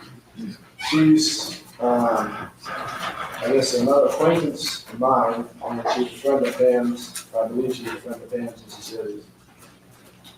And what does Ms. Kinsman say to you? She tells us Pam's husband Greg had been killed. What is your reaction? Me and Bill acted shocked. Rachel was shocked, and Cecilia, I don't know if she acted or was shocked. Do you know whether Cecilia Pierce knew about the plan to kill Gregg? I have been told that she knew. Objection, hearsay, foundation. They want to respond? Your Honor, I will withdraw. All right. After Ms. Kinsman informs you of this, then what happens? We sit around, have a couple of periods off with her, talk to her, and talk about what we can do for Pam as a card and stuff like that. Then we go back to classes. When's the first time you see the defendant after the murder of her husband? At Gregg's wake. When is that in relationship to May 2nd? I believe it was 2 days after on that Thursday. How was it that you came to go to Gregg's wake?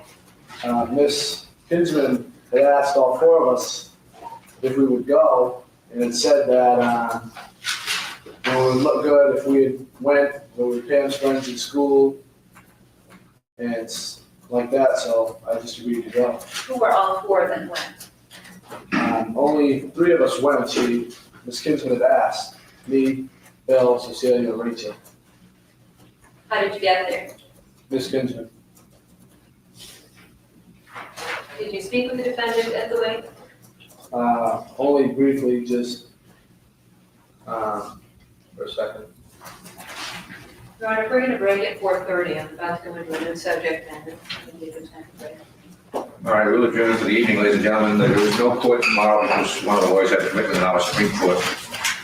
We will resume at 9:30 on Friday morning. Mr. Lattime, we had finished talking. We were just about to, let me ask you. When was the first time that Bill Flynn told you that you wanted to kill Gregg Smart? Okay, I Probably. thought that's what I heard him say was at the wake. But then I thought I heard him say something about class. So, wow. So she's a lot brighter today. I may need to adjust the sound again, so let me know.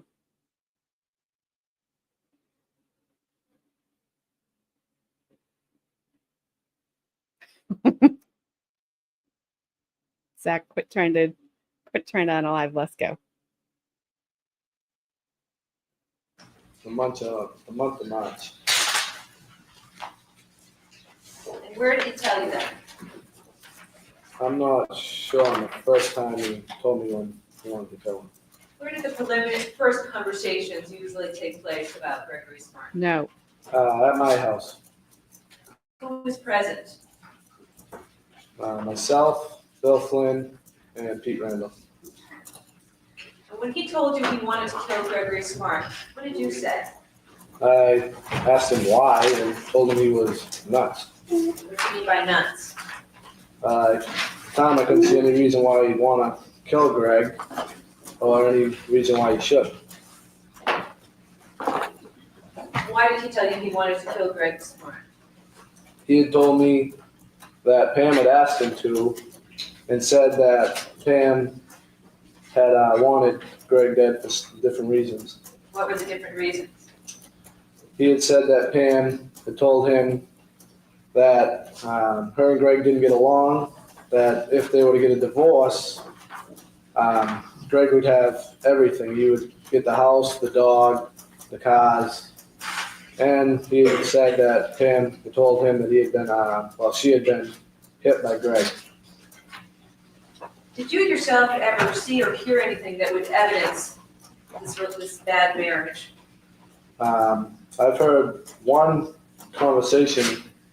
I come into Pam's office with Bill Flynn, and she had switched on the speakerphone on the phone. I heard the very ending of an argument.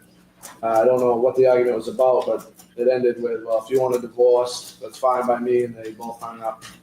And what conversation did you have with Pamela Smart? What did you say after this speakerphone conversation? She said to Bill, now you see why I have to have this done. Did she specify what this was? No.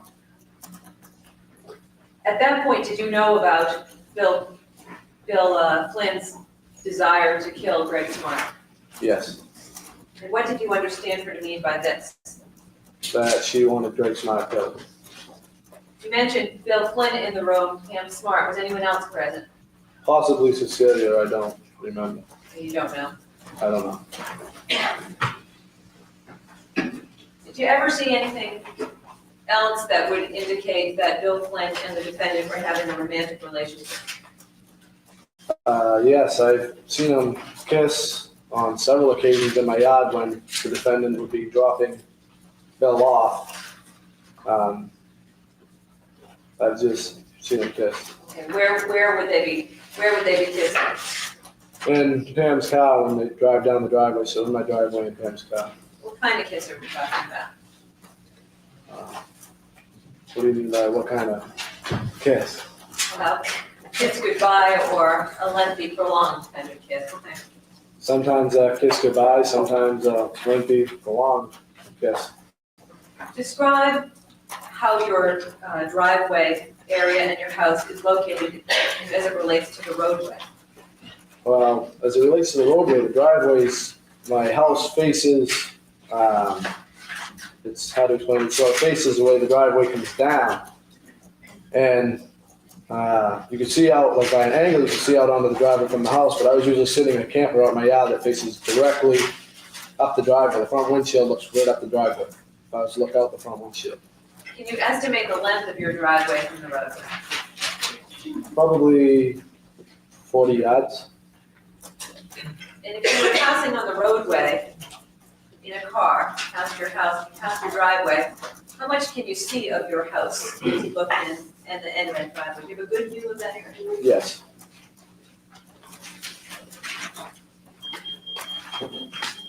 Other than telephone call, the defendant and Bill Flynn kissing, did you see any other evidence of this relationship? Pam and Bill had come to my house one weekend night with Cecilia. Cecilia was driving Pam's CRX and Bill and Pam in the passenger seat. They got out and I talked to Bill, and when we were at the store, we had left, went up the store, me and my grandmother's car, then in Pam's car. And when I was talking to Pam outside the store, Bill was hanging all over her. He had been drinking and he was hanging all over her. She didn't seem to mind. All right, let's go back for a moment. Now, who was driving the car? Cecilia Pierce Where were Bill Flynn and the defendant sitting? in the passenger seat. Did anyone get out of the car at that point when they were at your yard? Bill did, and I'm not sure if Pam did or not in my yard. Can you describe Bill's condition? He was drunk. What about Pam Smart? She seemed normal. How about Cecilia Pierce? I didn't talk to her in my yard. I only yelled across to her in the car. She seemed normal. And what happens in your yard when they stop at your house? Bill comes over, talks to us, tells us he's been down Salisbury Beach, and that he's been drinking. He's holding a bottle, And what bottle is he holding? a bottle of Southern Comfort. After that conversation, where did he go? We go up to the little store up the street. It's a store right up the road from my house. And I'm in my grandmother's car with Pete Randall, and they're in the CRX. Who are they? Cecilia, Pam, and Bill. What happens at the store? Pam goes into the store, then comes back out and was talking to me in my grandmother's car when Bill comes out of the CRX and goes over and starts hanging on Pam. What does, Okay, so they're out in public doing. She's not hiding this very well now, is she? Colleen, if you are still here, Flashman wants to know what Pam was like as a kid. I know she said she went to school with her, so I don't know if that meant high school or school, like all the way through. that she was, what did she say? She didn't have good things to say about her. Like, I think she was kind of crazy. Oh. Whoop. You knew Pam in middle school and your first year of high school. I think you said she was crazy.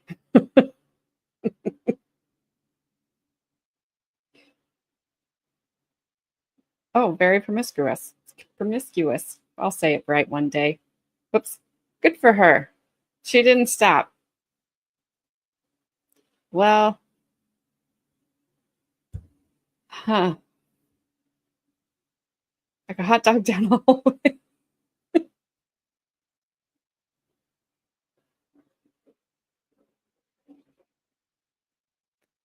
Pompous and arrogant. That's what you said.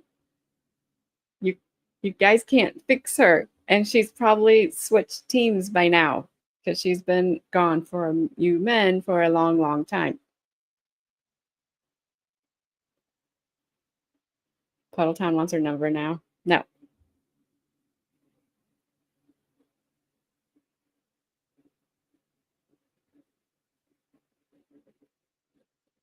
No. No, Labby. No, Carmen. No. She liked to mess around, Flash fan, saying it the nicest way I could. There's a reason she was with Mr. Flynn, because she liked men.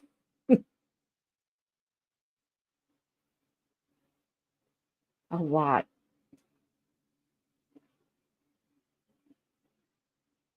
One 800 nut job. You don't want her. She's mean if you want her chosen ones. Ooh, she's one of them. Yeah.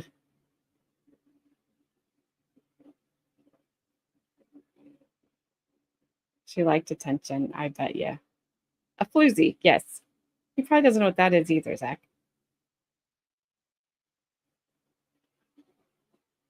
A harlot? He might know what that is. Somebody said a hussy, Gabby. A woman of ill repute. Yes, you do. You're from the hood. I'm sorry. A Jezebel. All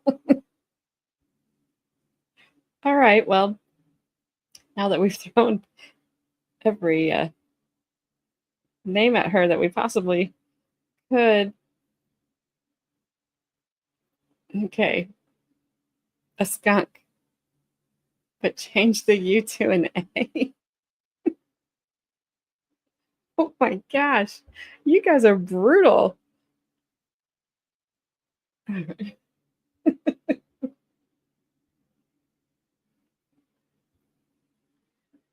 All right.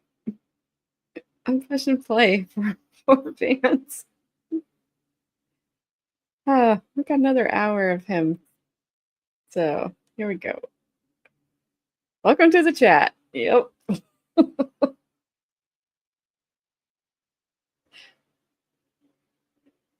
Zach. What did Bennett talk to you about? At the time, she just talks to me about the store didn't have what she was going to buy for us. What was she gonna buy for you? Alcohol. And can you describe Bill as you saw him standing there? You said he was hanging on her. Describe what you mean by that. He walked up behind her. He was kissing her neck, just hanging her down and leaning on her, still trying to hold his ball of Southern Comfort. What was her reaction to him hanging on her and kissing her neck? She didn't mind. She was in a good mood, just telling him to cut it out sarcastically.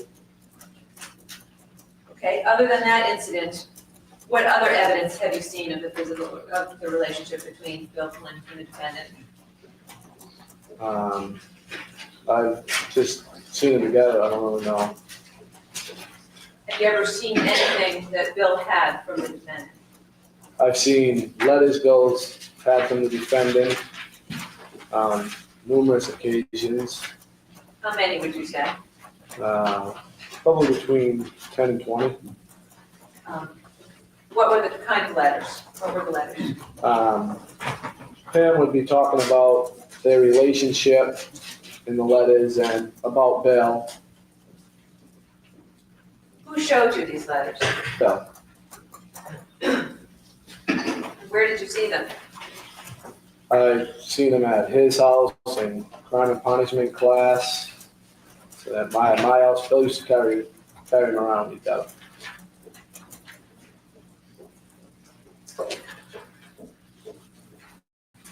What did you expect to receive from helping Bill Flynn kill Gregg Smart? $500 in cash.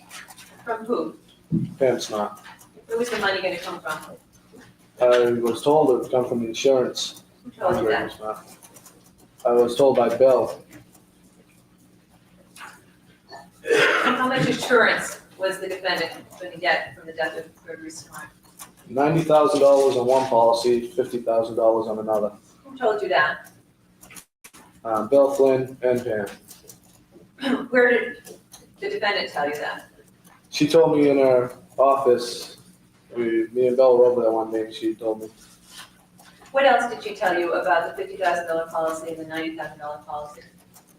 She had told me that after the death, there'd probably be an investigation, so she wouldn't get the money immediately, and that, there'd be a wait, and that she could be suspected.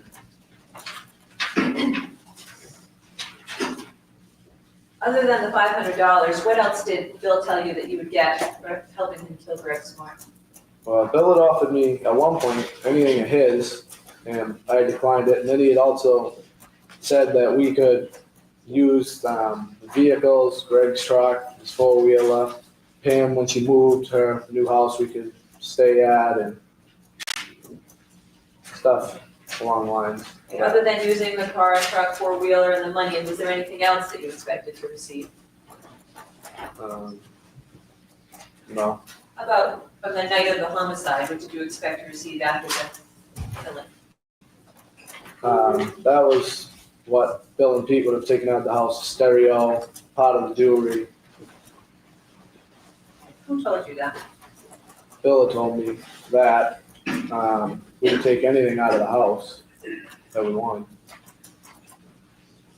What discussions did you have with Bill Flynn and Patrick Randall about transportation to kill Gregg Smart? We had a lot of discussions on that. Where to get a car, should we borrow a car, who to borrow one from, my grandmother, Pete's mother's, the defendants. We talked about stealing a car, just all different ways to get up there. With regard to stealing a car, why was that option not used? We were worried about getting caught in a stolen car, pulled over after the murder. What about the option of borrowing Pete's mother's car? I don't know what come about that. We just never asked, never did. What about borrowing the defendant's car? That was used on the first attempt, and Bill said she didn't want it used again, and we all couldn't fit in that car anyways. What do you mean by it was used on the first attempt? What do you know about that? Bill and Raymond Fowler had told me that they went up the first time and told me what had happened. What did they say had happened? They said they got lost on the way up there, and that Gregg was home when they got there, so they came back, and that was it. What were they going to do when they got there? They were going to stab him and do the same, ransack the house first, same setup, and then when he come home, stab him. You said Gregg was there. What do you mean? He was home. Why was he home? I was never told why he was home. Why was it that they got there and he was already home? Objection, this is getting awful reading here. Sustained. You ever see Bill in Pamela Smart's car, driving Pamela Smart's car before? I've seen him get into the driver's seat before. I didn't see him actually drive When was that? the car. That was the night of the first attempt. I was with a group of friends when we dropped them off at the media center to pick up the car. Who were you with? Chris Goslin, Danny Blake, Pete Randall, Bill Flynn, Raymond Fowler, and myself. Where had you been before that? Newington Mall, What were you doing at the mall? buying concert tickets. What time would you say did you arrive at the defendant's car after getting to the mall? I'm not really sure, maybe 7 o'clock. Is it light or dark? It was just starting to get dark. Where did you go after the mall specifically? To the media center. Where, at the media center? We went around the back. There's a parking lot that comes in like an L side the building that turns into the back. We had pulled down in and turned right at the beginning of the L and let them off there. We stopped behind the building or beside it. What happened when you stopped? We let Raymond and Bill out, waited for them to make sure that the keys were in the car and that they were set, and then we left. What car? Pam CRX.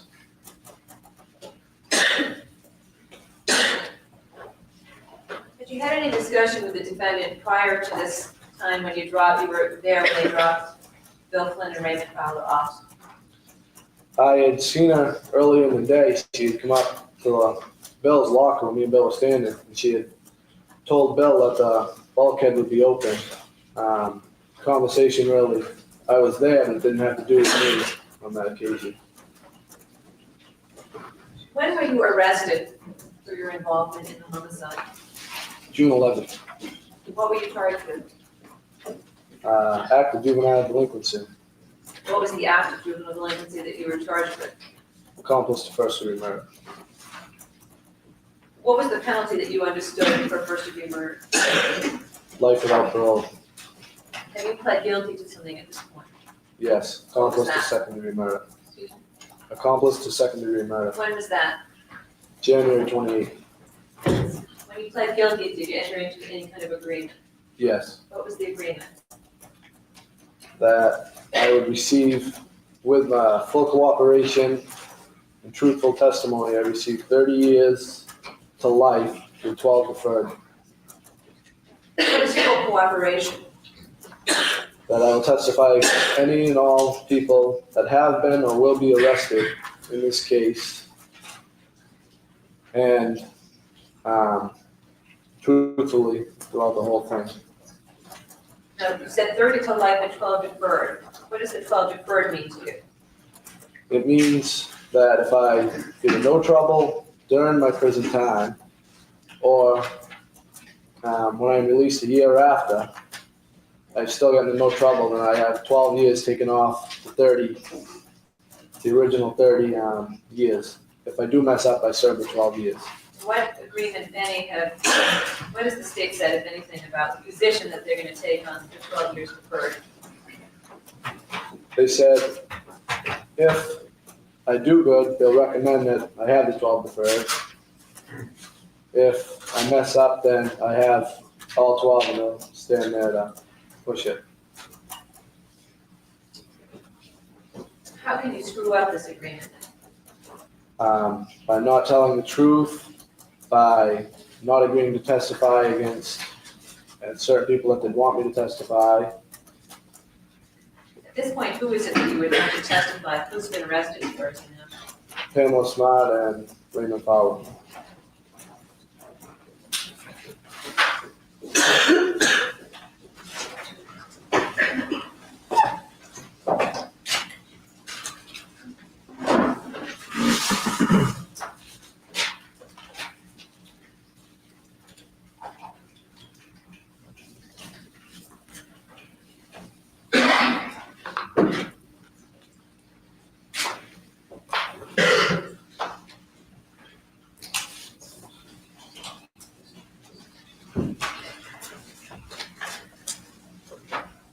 Other than Raymond Fowler, So he said anybody that had been arrested or will be arrested.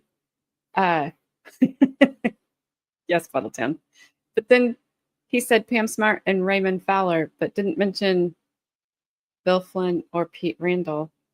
that he would have to testify against those two.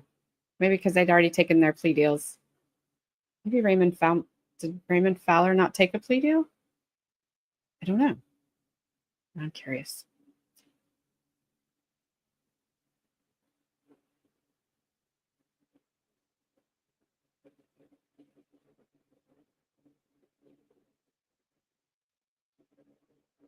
I'm not, what?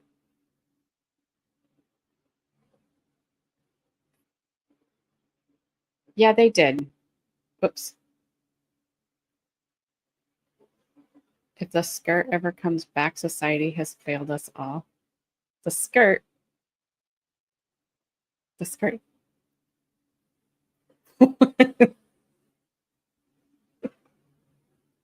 What's happening? You had to look that one. Run, Ronnie, run.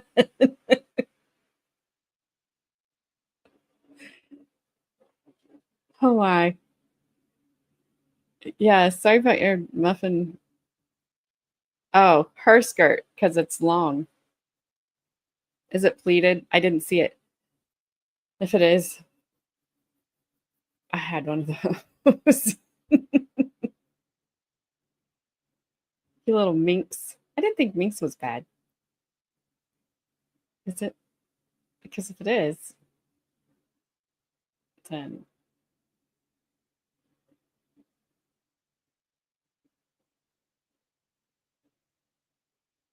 minx is bad? All right.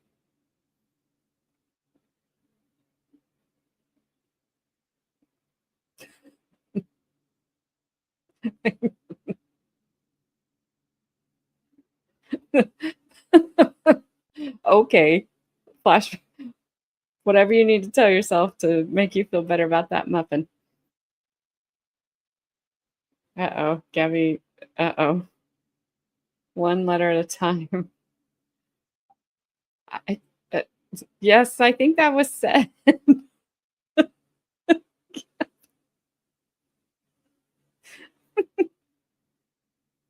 Chippy. Chippy.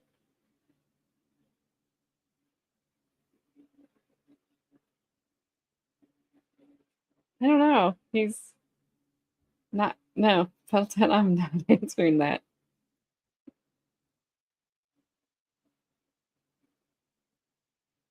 Gabby said slag. Is that a slag or a slog? Slag. Okay. I had to look at the A's. They are, Tracy, 100%.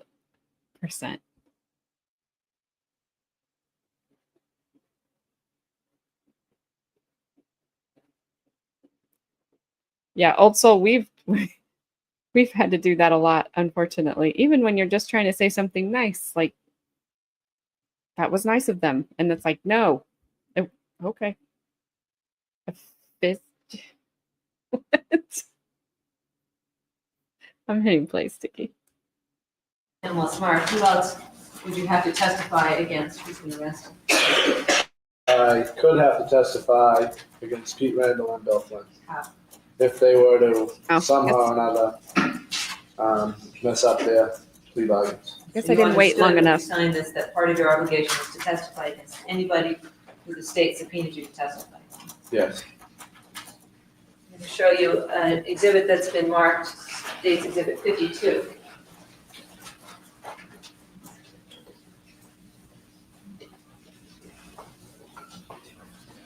I have no objection to either one of these exhibits. I'm going to show you what's been marked states exhibit 52. Can you tell me what that is, just briefly? Yeah, this is the agreement I signed before talking for the state, saying that I understood what I was talking about and was advised by my lawyer of what it was. And I'm going to hand you states exhibit 53. This is the terms of the plea bargain as what I end up testify to and what is to be expected of me. And did you sign these agreements with your lawyer present? Yes, And are these your signatures? that your signature on that back page of Yes, State's Exhibit 53?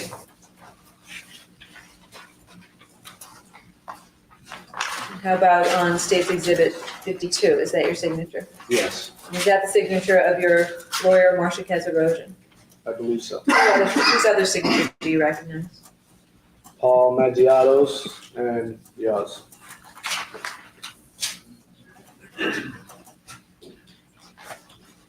Do all the same signatures appear on State's Exhibit 53? Yes.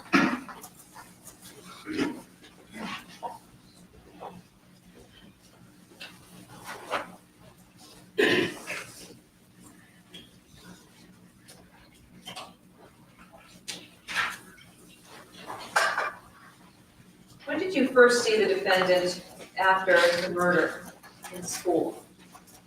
I seen in school, when did I first see her? About a week or so after the murder. She had come in, she was not working, she had just come in. I had seen her in front of Bill Flynn's locker.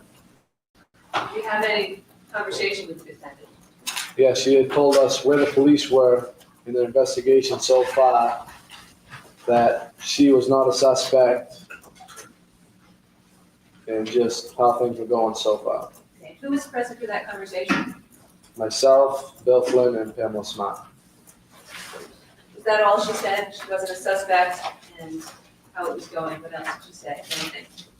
She had just told us, like I said, where the police investigation was going so far, that there was a possibility that they thought it was either professional hit or a block burglary.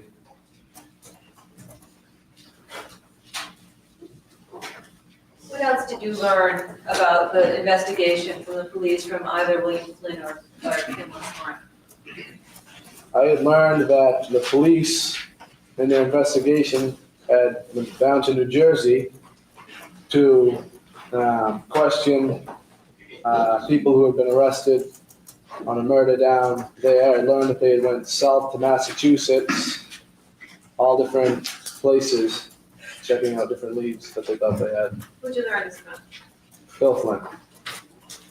Did you ever receive anything in anticipation of the murder? Yes, a pair of speakers. Who was it that you received the speakers? Pam Smart gave them to me. In what circumstances did she give them to you? Explain. I had asked before if I could have them in exchange for $250 off the $500 that she was supposed to pay me. And What was going on when you asked her that? when I first asked her, I was taking out the stereo out of Gregg's truck. And that was the first time I'd seen the speakers myself. And I had asked her if I could just, at first I just asked if I could have them. And she thought, I guess, that I was joking around. And she said, she could never just give me the speakers because, her friends knew she had them and she had wanted them for her TA that she had planned to buy, What's a TA? a transit.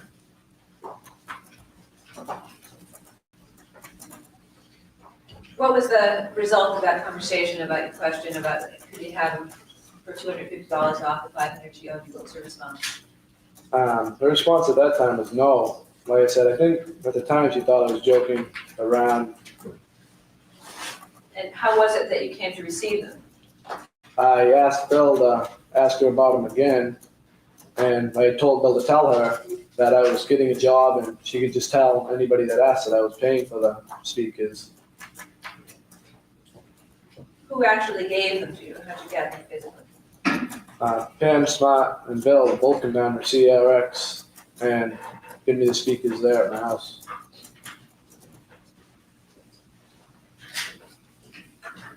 I'll show you what's been marked as State's Exhibit 42B for identification. Take a look at it. Tell me if you recognize it. Yes, that's the speaker, one of them. Okay. Now take a look for me at State's Exhibit 42A. Tell me if you recognize it. Yes, that's the other speaker to the set. Okay, these are the speakers that Pamela Smart gave you. Yes. To your knowledge, where were these speakers on the day of your arrest? They were sitting in a box that I had in my room, a homemade wooden box. The state would move that the speakers be admitted into. Without objection. Remark.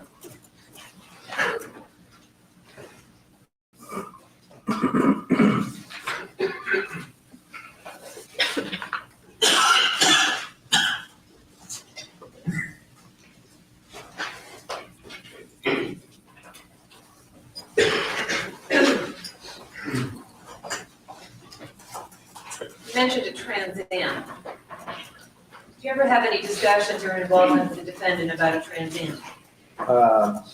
I rode up to Greer Holloway in Exeter with her the day I took out the stereo to look at a Trans Am that she was thinking about buying. Who was with you? Bill Flynn and Michelle Nichols. What happened when you got to Drew Holloway? Sorry, Russell. Pete Randall was with us too when we went to Greer Holloway. We had went there. I went in to find my mother to ask her who was the best salesperson to deal with. I found her and she was trying to, she had told me which salesperson to deal with, and we had to wait for him, so we went on to the parking lot. My mother looked at a few TAs and went back inside. Okay, why was your mother at Drew Holloway? She works there. Other than the conversation about the speakers, did you have any other conversation about money with the defendant? Yes, after the murder, after a couple of weeks had passed, I went into her office one day and I had said, I asked her, had she gotten the insurance money? I told her that Pete was starting to get anxious and, she did owe us the money. And she had said that maybe she'll start to pay us $100 a week, $50 to each of us until it was paid off. And that she might take it out of her paycheck, or just, at the time she said just out of her paycheck, she hadn't said the insurance money come in. Why was she gonna pay you $50 each? So the money wouldn't be noticed missing. What money would be noticed missing? Her paycheck at the time or the insurance money, I don't know for sure how she'd plan to pay it. Why did you say that $50 would be noticed missing? Well, she didn't say why 50 wouldn't be noticed missing. At the point you had this conversation, what did the defendant owe you? I'm not sure if I had gotten speakers at the time or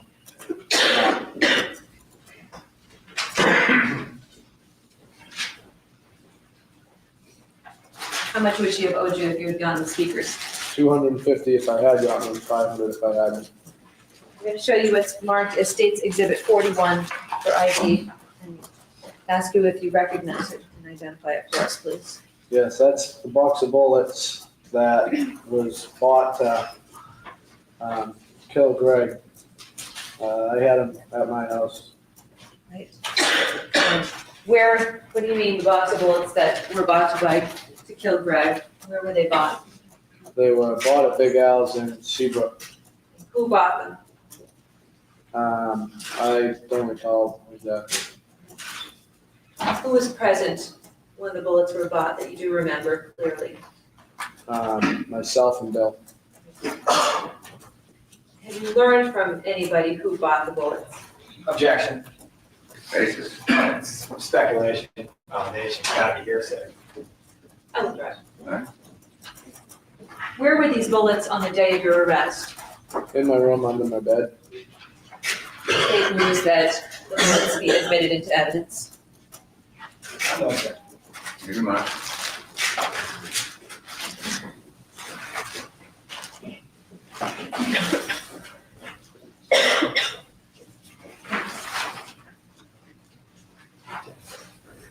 They has to pass them to the jury.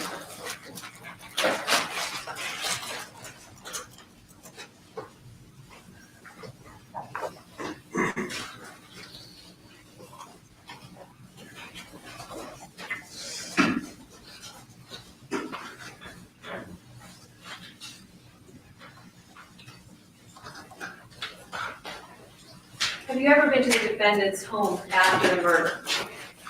For new house, yes. How many times have you been there? Probably between 5 and 10. Where was her house? In Hampton, I don't, it's in a condominium complex, I don't want to name the complex. In relation to this Winnicott High School, where was it located? Right across the athletic fields. I'm going to turn your attention to June 10th. Did you have occasion to go to the defendant's house that day? Yes. When? I went, on June 10th, I went to her house probably 9 or 10 in the morning. Why'd you go there?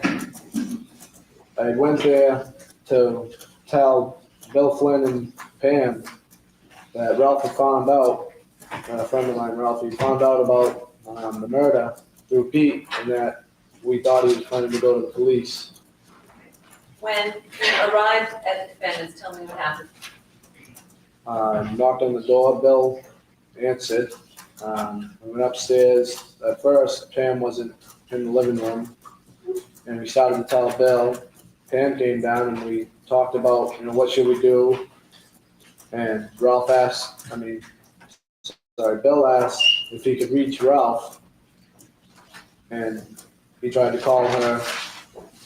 Let me stop you for a second. Who went with you? Did you go alone or with someone? I went with Pete Randall. So who was present in the house at the point you entered? At the point I entered, there was only me, Pete, and Bill.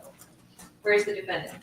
I think she was upstairs. At some point she joined. Yes. Tell me what you told the defendant and Bill when you got there. Me and Pete had told them that Pete had told Ralph what had happened and what we did, and that it had seemed he planned to go to the police. What was the defendant's reaction when she learned that Ralph Welch knew and was going to go to the police? She was, I guess, sort of hysterical, just as Bill was, and asked, would Ralph really go to the police and what we should do about it. Also, would you really, if you're these people's friends, these guys' friend, would you really run your mouth and be like, hey, I found out what you guys did. I'm going to go to the police. They just took a man's life for little to nothing. Do you not think they might take you out as well? Like, oh my gosh. Think about it. Just think. Crazy. Also, did Bill think that she was going to move him in after she got a different house? Like they were just going to go live happily ever after till he graduated high school? I mean, come on. Thanks, Frank.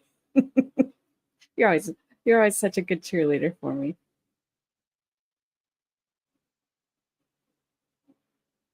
Well, that's kind of my point. They yeah, like didn't take much to get them to go. I mean, this guy stayed in the car. He didn't go in, he didn't participate in the act inside the house, but well, I don't remember how much she was going to pay them $100 a week, but I don't remember exactly how much she had promised them because he had this large life insurance policy. So they wanted their money. It was more than $50.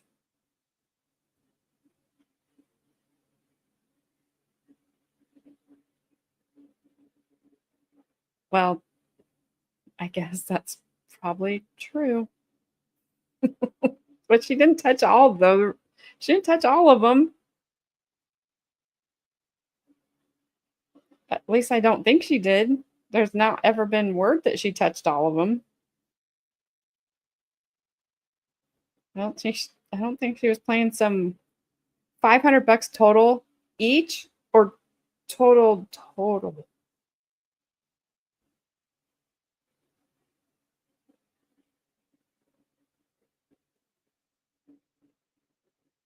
my gosh. It was a good size life insurance policy.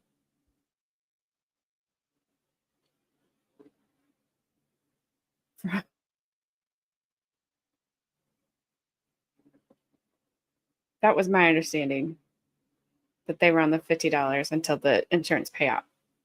But I don't, still $500. That's crazy. I would never, like, yeah, that's no way. Nope. Sorry, I'm not going to go spend years in prison for $500. Not even $500 that's in 90s money that was worth more. That's crazy. No way. I saw it, but it went by, and I couldn't catch it. It was kind of like when she threw that necklace into the ocean and nobody could catch it. I just saw that money falling to the bottom of the abyss. Brandon, thank you for kind of paying attention.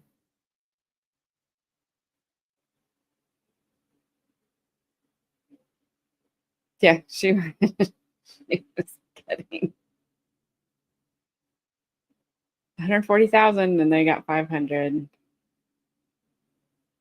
Well, we know what Sticky's price is. Later, Carmen.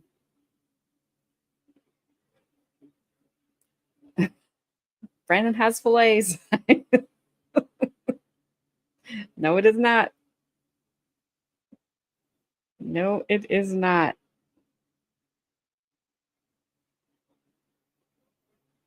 Oh my goodness. This guy's testimony is taking forever. And we still have... You can't run. So, haha. You're sick. So, you're pukey. It'll make you puke even more. You cannot run today. Sorry. You'll have to do it another day.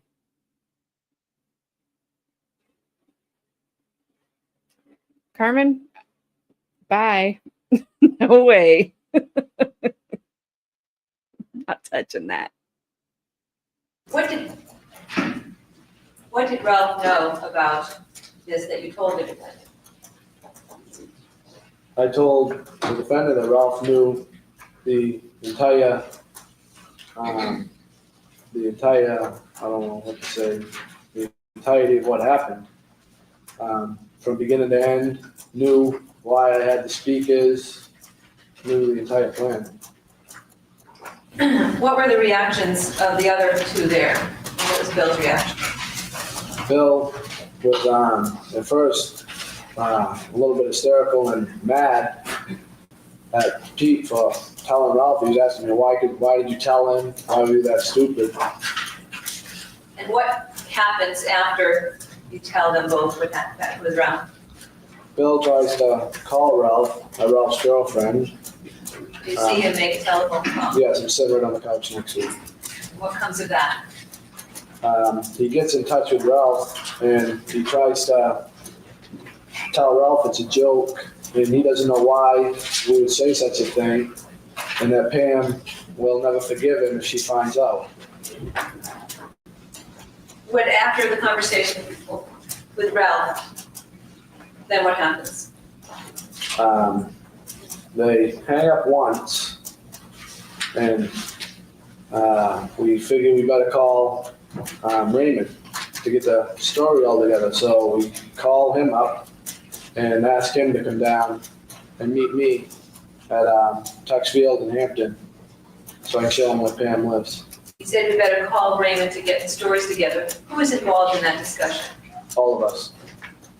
And all of us meaning defendant, you, Bill, and Patrick. Yes. And what happens after the conversation with Raymond? I leave to go to wait for him. I wait a while, he doesn't show up, so I go back to Pam's house. Try calling again, he says he's gonna get tied up. He'll be down in such and such time, so I wait around, leave again, and so on, like 3 times in a row, and I finally realize he's not coming.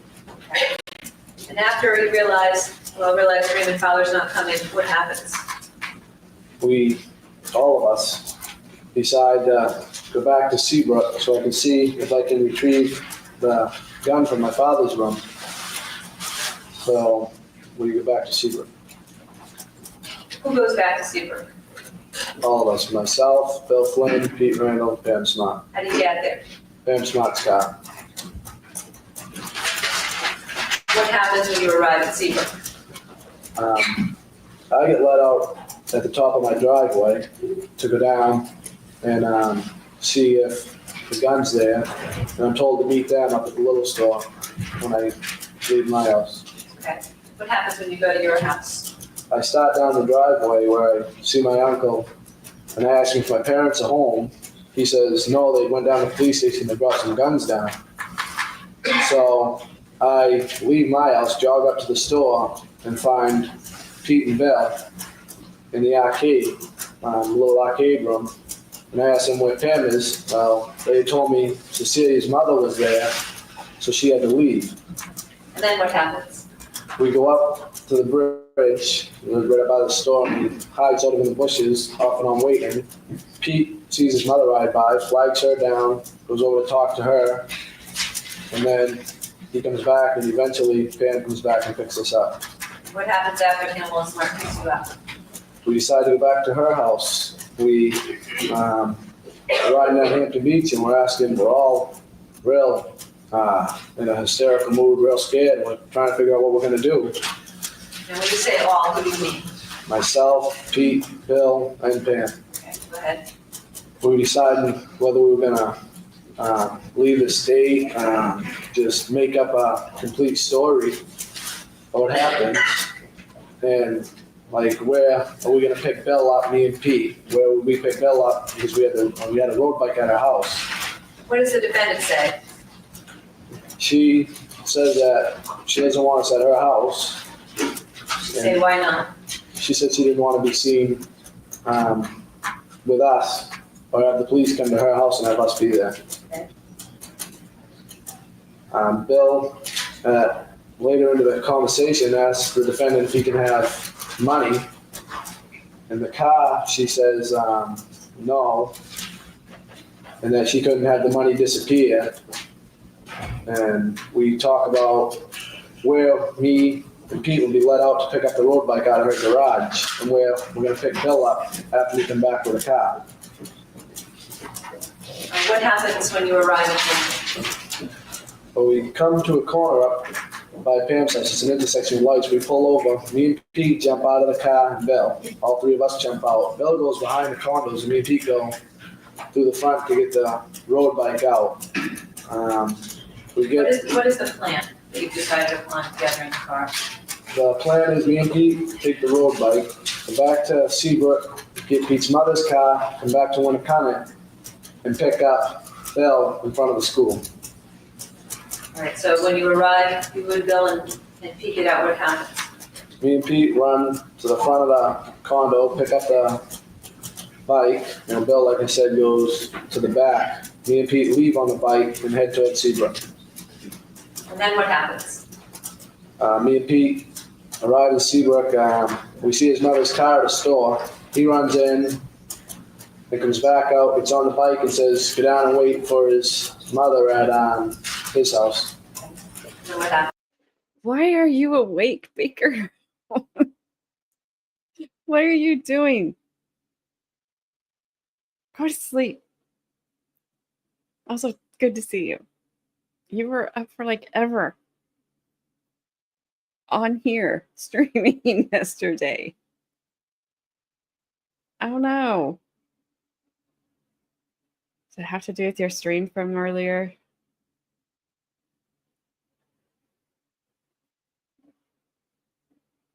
I didn't see the one that you did in your Discord. Oh. Is that why Baker's mad? Because you picked him?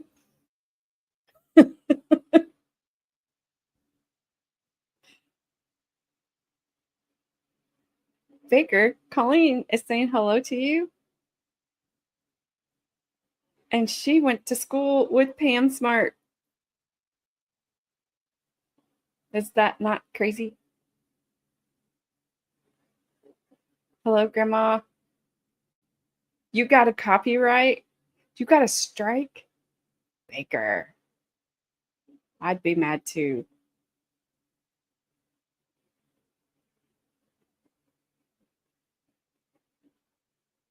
I'm sorry to hear that.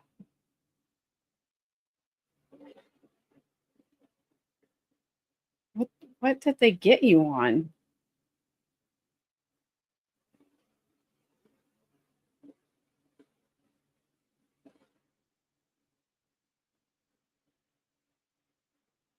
Oh, she is. I didn't. I'm sorry, Baker. Yeah, that's being mean is not a copyright.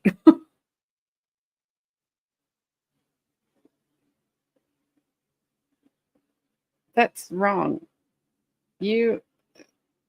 Wow.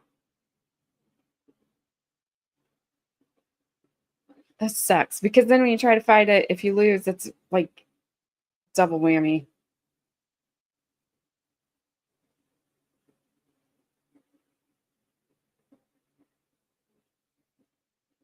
Yeah, I hate that. Of course they do.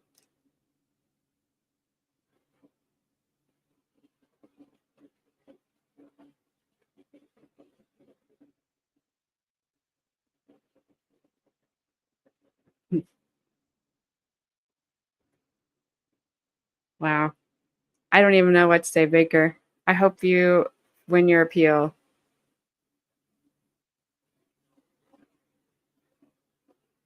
That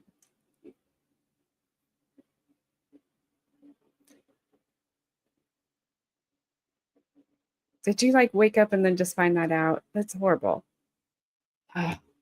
So frustrating.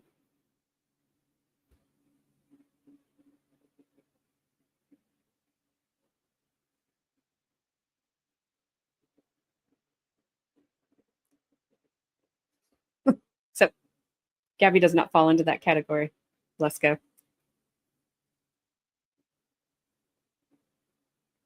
Maybe Gabby can find her.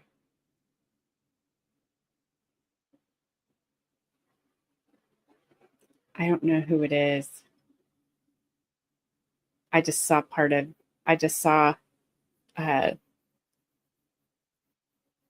think I saw about the last half an hour of your stream this morning or earlier today, whatever time you were doing it. Good.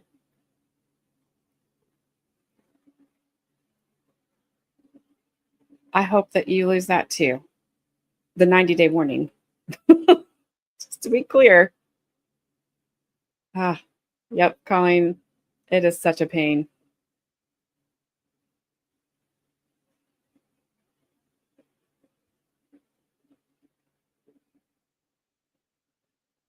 I don't even know what to say to you, Baker, because it's so easy to do that against somebody, and they.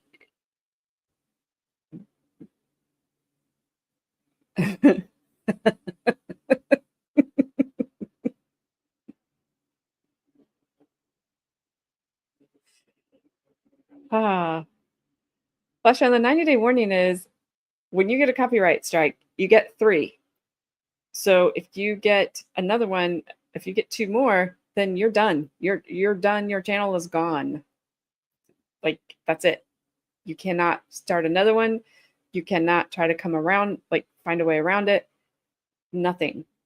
So you have to go, and if you don't do anything wrong and you watch your P's and Q's, mind your P's and Q's, whatever, it'll drop off. Do you have to go to copyright school again? I had to do that once. It was exciting. Uh,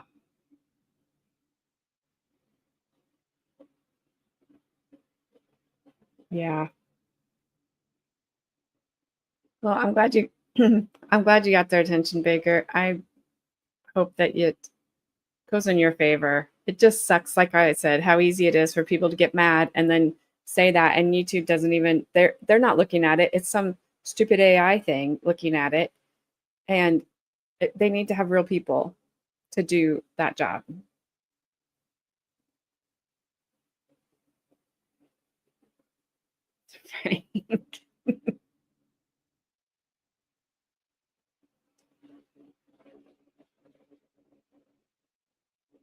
Yeah, no. Yep, and they would let her. Even though I didn't call her any names. I didn't even put most of the ones that you called her up.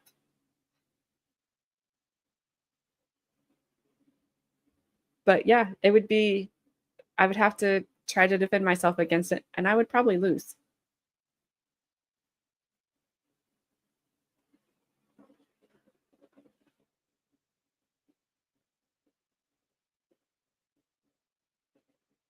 You had to do copyright scroll. You passed. Good job.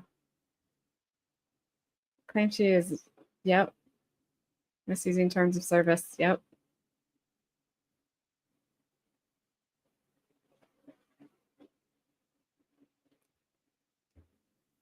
That's the game, Flash fan. You just don't ever know. You wake up every day and check and make sure your stuff is still there and that you don't have an email.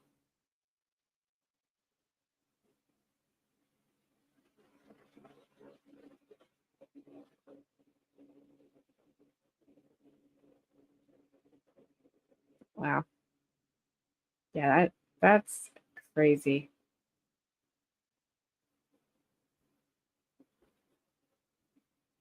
That's crazy.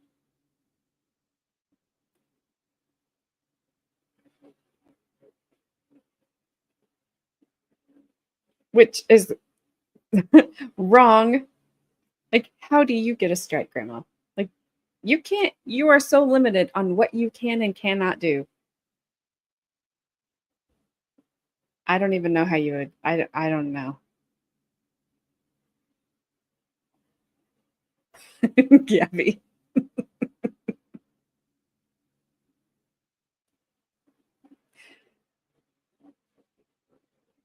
I don't, maybe you're the smart one, Frank. Maybe you're the smart one. Wow. That is so crazy. I thought you were just like puffing in like, hey, what's up?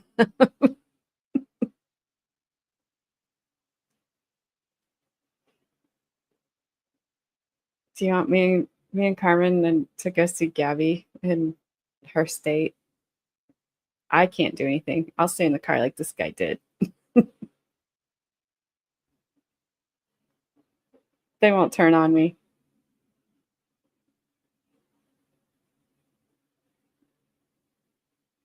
All right, guys. I'm hitting play again. I'm just distracted. Now I'm very distracted because I don't like to see my friends get screwed over. On the way down, I pass a cop going the opposite direction, and he turns around, so I let Pete off and I took off on the bike. What happens when you take off on the bike? Where do you go? I lost the cop and went to a dirt road and waited for Pete. I told Pete that he could pick me up there. And what happens? He comes down in his mother's car. I ditch the bike. Try to get some rest, Baker. I know it's hard, especially when your mind's racing and you're mad, but I will not let Brandon claim this is not him on the stand, because I could see that. I see him doing those glasses. I'm glad, Gabby. Even though those people do not exist. Try to get some rest, Baker. Hopefully everything will be okay soon. And we take his mother's car and go pick Bill up at Winnicott. And after you pick up Bill at Winnicott, where do you go from there? We go from there to get gas and then towards Connecticut. Where are you going to Connecticut?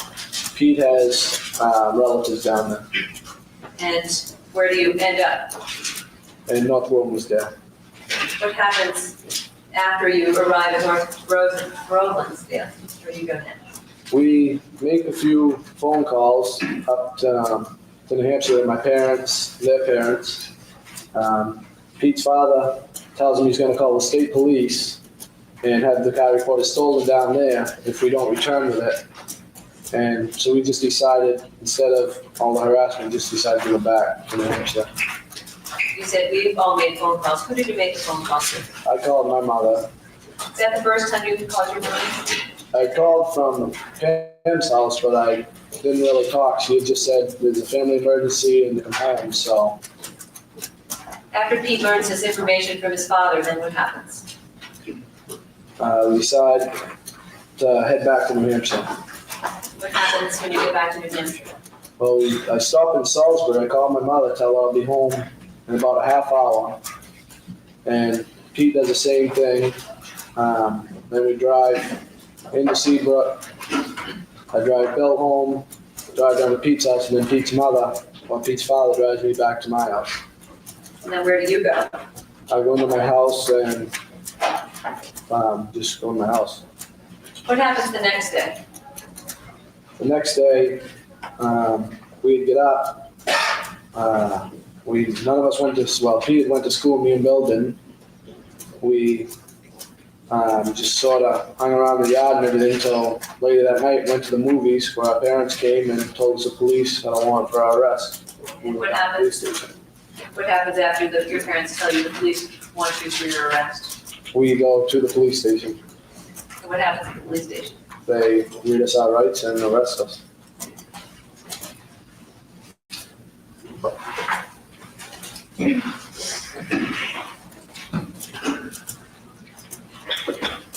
I have nothing else.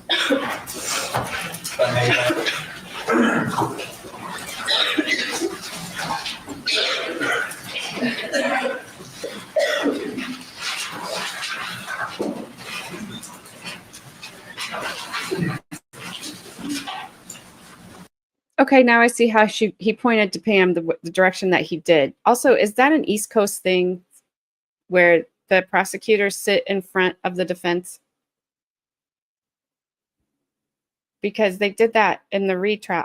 They sat in front and over in the retrial, but it's weird to me because it almost, to me, it's like giving the prosecutor in a weird way a more favorable look, like, hey, they're closer to the judge. He likes them better. But is that like a thing there on the East Coast to not sit them even? Gabby, looking at you. It was a little bit sarcastic, Frank. Just a touch.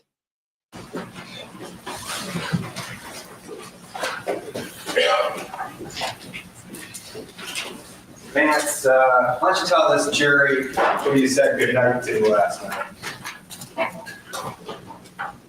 What do you mean by who I said goodnight to? Who's the last person you talked to last night? Bill Flynn. Bill Flynn. And why is that? Because he's my cellmate. Cellmate. Who's the first person you said good morning to today? I didn't go to sleep last night, so. Didn't go to Say sleep? to Bill. Did you talk with Bill for a while? I talked to Bill, yeah. Yeah? What did you talk about? How our life was before we were arrested. Different girls. My conversation I had with my ex-girlfriend last night on the phone. Talk with Bill a lot about this case, right? Not really. Well, why don't you tell the jury the other things that are more important in this case right now for you, okay? I try to keep my mind off the case. Try to keep your mind off the case? Yes, You do. yes, You watch yourself on television? no. You did? You sure of that? I see the news. I watch myself on television. You seen the news, what do you mean? I watched the news, part of it last night. Yeah? Did you watch any of it the night before? I watch part of it every night. Yeah? Did you see Pete on television? Objection. Relevance. Has to go to fabricated testimony, Your Honor. Objection's over. Yes, I see Pete in his direct examination. How do you think he did it, all right? Objection. That's the word of the opinion. Sustained. Did you criticize Pete with regard to his testimony? No, Did he get okay? Objection. Sustained. What would you change with regard to Pete Randall's testimony? Objection. Your Honor. Spacious of that objection. What relevance does it have what this witness would do to change Patrick Randall's intent possible? I don't understand the basis of the question. It's asking for Is the question going to, did he think Bill, Pete Randall was telling the truth? Yes, it does. Ask him that question. what is the question? What would you change with Pete Randall's testimony? Right. Objection. It's not the question whether Pete Randall's telling the truth. He's asking what he would change. Well, I'll sustain that objection if you want to ask the question the way All right. I phrased it, I guess you certainly can. Let's ask it the way Gregg wants. No, no, it's not the way I want it, it's the way I thought you wanted it. Was Randall telling the truth when he testified? I believe. You believe? Yes. What do you recall seeing on the television? I recall seeing him tell him tell you guys what his testimony was. He told you, you saw his direct testimony, right? That's correct. Okay. So you didn't see any of his cross-examination. Is that what you're telling us, jury? That's correct. Okay. And he discussed with you what his testimony was, right? No. You didn't talk about that? No. He's what, 2 cells down from you? Yes. What'd you do yesterday? Slept You slept all day? till 5 o'clock. You didn't talk to Pete? I was asleep. And what, did he go to bed at 5:01? Be honest with you, Pete was in bed by about 6 last night. Yeah. Let's give you 6 o'clock. Let's do between 5 and 6. Ate supper. Yeah. And you didn't talk to Pete. Is that what you're saying, this jury? I've talked to Pete. I did not talk to Pete about the case. What did you talk to Pete about? Weightlifting, whether we were going to lift that night or not.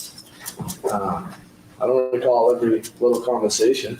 Oh, did you end up weightlifting last night or what? No. Okay. Did you talk to Bill? Yes. Thanks, Bry, for the super sticker. I appreciate you're my number one fan. Are you also my number one fan, Brandon?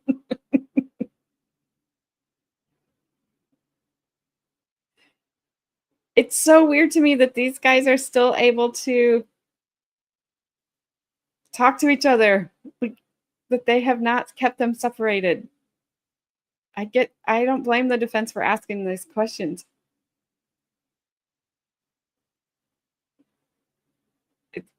It's crazy. Also, don't make fun of people that go to bed early. Some of us have to get up early. I think he's saying, I'm with Gabby and whoever else said it. It sounds like he's saying, this dude on the stand is saying Bill Clinton. Or time he says Bill Flynn. Is he saying talk to Bill or Taco Bell? I don't know. Maybe tomorrow's we'll have closed captioning on it and we can see what it has to say. Also, Bri, how's Madison feeling? Pan at Taco Bell. Battletown. What'd you talk to Bill about yesterday? All different things. Talk about the case? Nope. What What is the most important thing in your life right now, Vance? Probably this case. And you're telling this jury that the day before you were to go back on the stand, you didn't talk to your two closest friends, Bill and Pete, about this case, right? Right. You swear to that? I swear to that.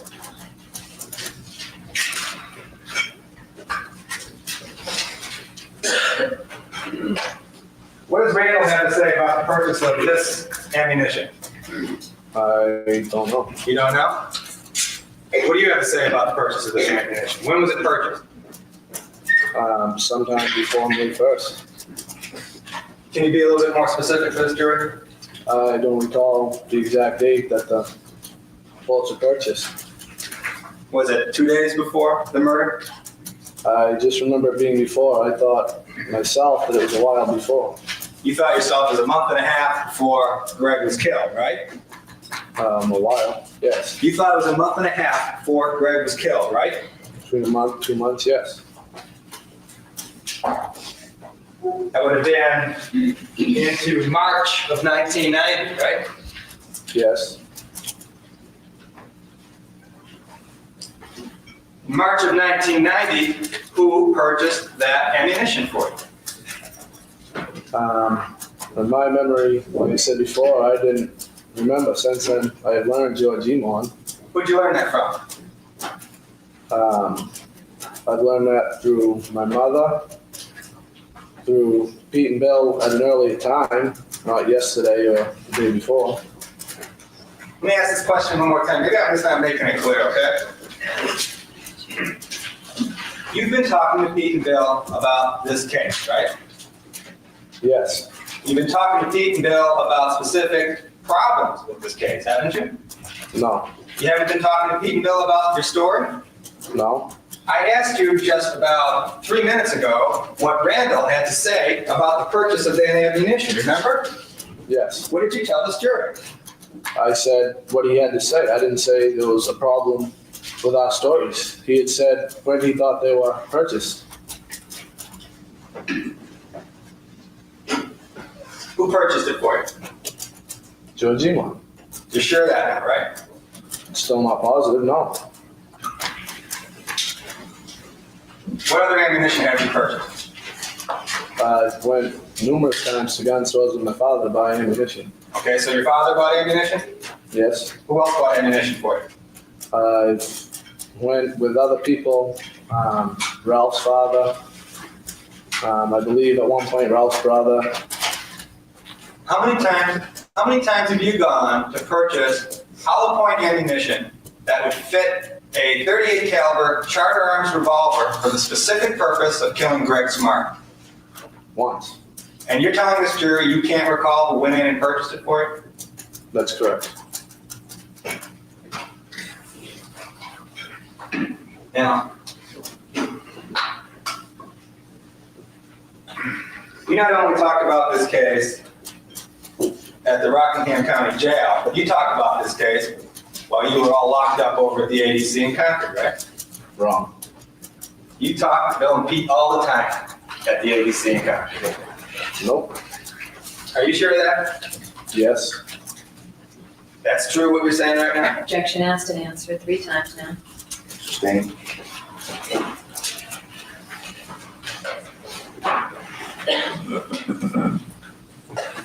Did anybody ever tell you we had letters that you wrote to your girlfriend? No. No. Do you recall writing letters to your girlfriend? Yes. What's her name, just so the jury knows? Michelle Nichols. Showing it. For the state's page 617. You recall telling, Just a moment, please.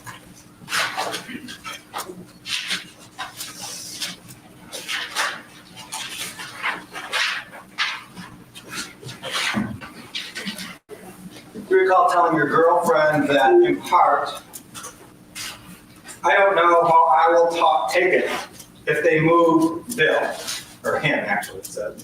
You see, him and Pete are the only things that remind me of how things were. We are always talking when staff is not looking. You remember telling her that?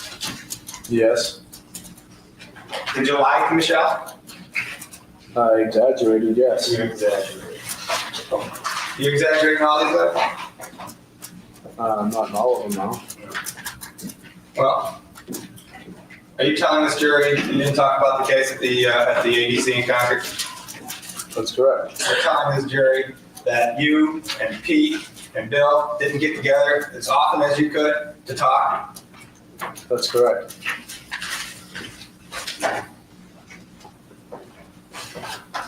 Now,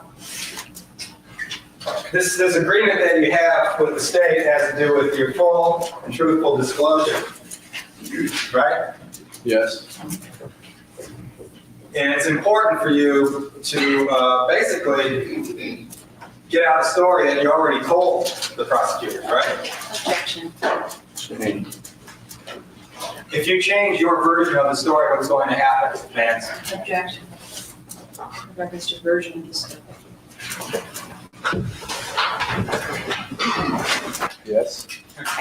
Did you tell these prosecutors about talking with Bill and Pete? No. Did you tell these prosecutors whether or not you talked with Bill and Pete over at the ADC? No. Did you tell these prosecutors whether or not you talked with Bill and Pete over at Rockingham County Jail? Yes. And what'd you tell them? I said we had talked about the case, and we still do at times. So you do talk about the case. Yeah, I told you before, I have talked about the case. Okay, tell me all the areas that you talked about. Since I've been at Rockingham, I want to know everything you talked about with Bill and Pete since you've been locked up. since I've been locked up, I've talked about everything in the case. You've gone over it, right? I've told them what I know, yes. And they told you what they know, right? Yes. And you've sat around, you've discussed what you all know together, right? Not really sat around that way and discussed, well, I know this, what do you know? Not that way, no. Well, how'd you do? Just little by little on different days, we've talked about different parts of the case. Okay. Now, it's your best recollection that the ammunition was purchased a month and a half before May 1, 1990, right? Yes. And that ammunition was to fit your father's charter arms, your 38 caliber charter arms, right? Yes. So the weapon that was to be utilized to kill Gregg Smart would have been identified as early as March of 1990, right? No. Well, what'd you buy that stuff for? What'd you buy 38 caliber rounds for? Hollow point. Bill had wanted the bullet spot in advance to tell Pam that he had them, and that is why we got them early. Bill wanted to have these 38 special 125 grain jacketed projectiles purchased back in March of 1990. That's what he told you, right?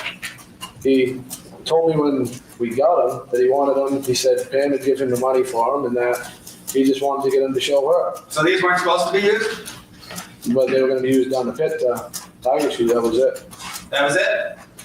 Yes. So this wasn't the ammunition that was to be used to kill Gregg Smart? Right. Didn't you tell the jury this wasn't the ammunition that was to be purchased to kill Gregg Smart? No.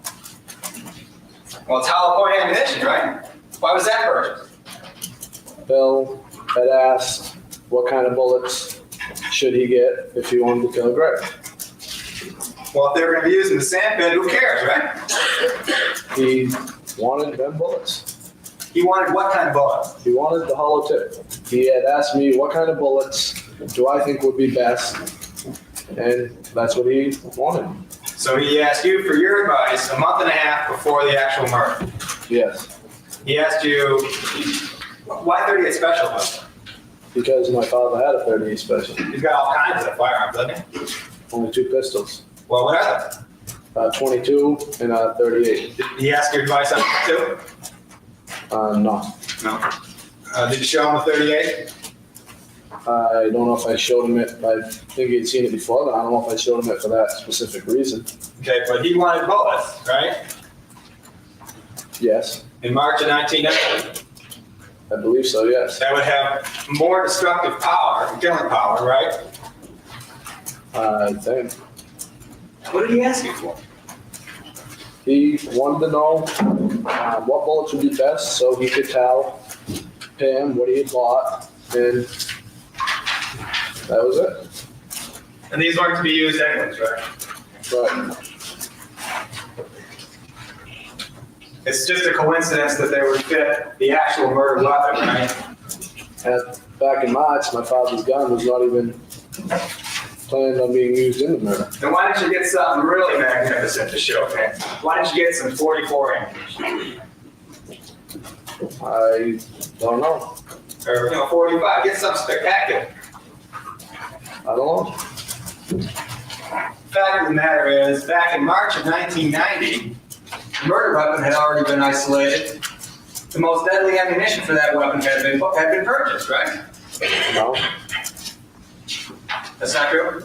that's not true. At the time, I was not even going to let them take the gun, and I was not even going to be involved in the murder. Well, you think purchasing that and advising with regard to the ammunition was helping him out at all? With the advice, yes, it would be helping them out.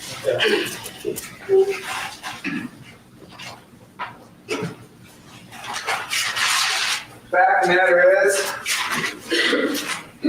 he purchased the hollow point bullets because they would split into fragments on impact and do more damage, right? That's what I had told Bill, yes. They were purchased for the express purpose of killing Gregg Smart. No.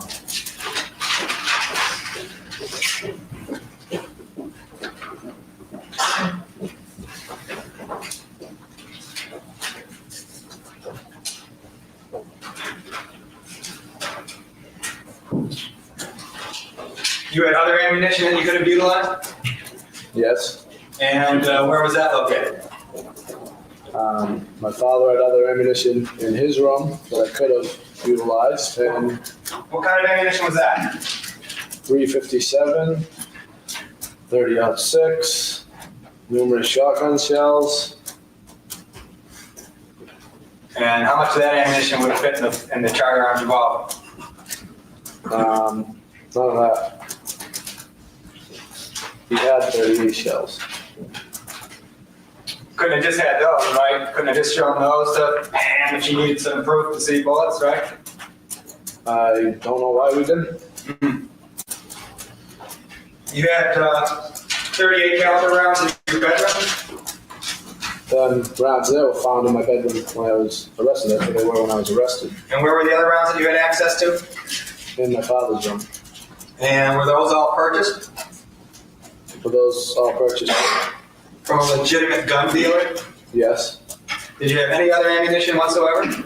There was ammunition out in the camper in my yard. And was that purchased from a legitimate gun dealer? No. When was that obtained? Sometime, I believe, in April. So that would have been even closer to Gregg Smart's murder, right? Yes. Tell the jury how you got that ammunition. I won't answer that question on the grounds that the answer can incriminate me. Your Honor, I move to compel the answer. So you're put Schumer. Tell the jury how you obtained that ammunition out of the shed on the trailer. It was stolen. It was stolen. When was it stolen? Sometime in April. Beginning of April, middle of April, end of April. When was it stolen? I don't remember exactly. You don't remember? Where was it stolen from? Storage place in Salisbury. Storage place in Salisbury? Yes. Okay. And what were you looking for in this storage place in Salisbury? I didn't go into the storage place. What were you, the wheelman? Yes, I drove the car. Was there an attempt to procure a firearm during April? Yes. Tell the jury about that. I interrupt you just a moment, Mr. Distinguished Counsel. Members of the jury, something has come up which requires the attention of counsel for the defense and for the state and for the court, and will require the adjournment of this, you folks, until Monday morning at 9:30. The matter has nothing to do with the testimony of this witness on the stand right now, nothing whatsoever. You ought to think nothing of this adjournment. It is related to the case. It is not related to, as I say, Mr. Latimer's testimony at all. Counsel are not permitted to discuss this with any members of the press. And please don't discuss this case at home over the weekend. Don't read or view any media coverage of this case. Have a nice weekend. We'll see you Monday at 9:30. Thank you very much. Now I want to know, dang it, I want to know what they had to discuss. I don't believe the judge when he says it didn't have anything to do with that witness, because the defense was going into stuff that kid was he didn't want to incriminate himself on. Yikes. We are being very educational about what to do in public restrooms and chat. You guys have been. They're going to talk about it in the bathroom. I do too, Lavi, and we just won't. You never show us. Not nice. Sometimes we're lucky if we get to hear arguments outside the presence of the jury, but in these older ones, they generally edit them all out. Or if they're court TV, sometimes they just start talking over things. Puddletown, can't do it. All right, well, I didn't mean for this to be a 3-hour stream. It's been quite entertaining tonight. Welcome to the new people. I appreciate you joining us. Yeah, it's been interesting. We will continue on. I will not be here tomorrow, Flashman. You're correct. Sorry. I will be back on Thursday. I know. They don't have it old soul. I would play it.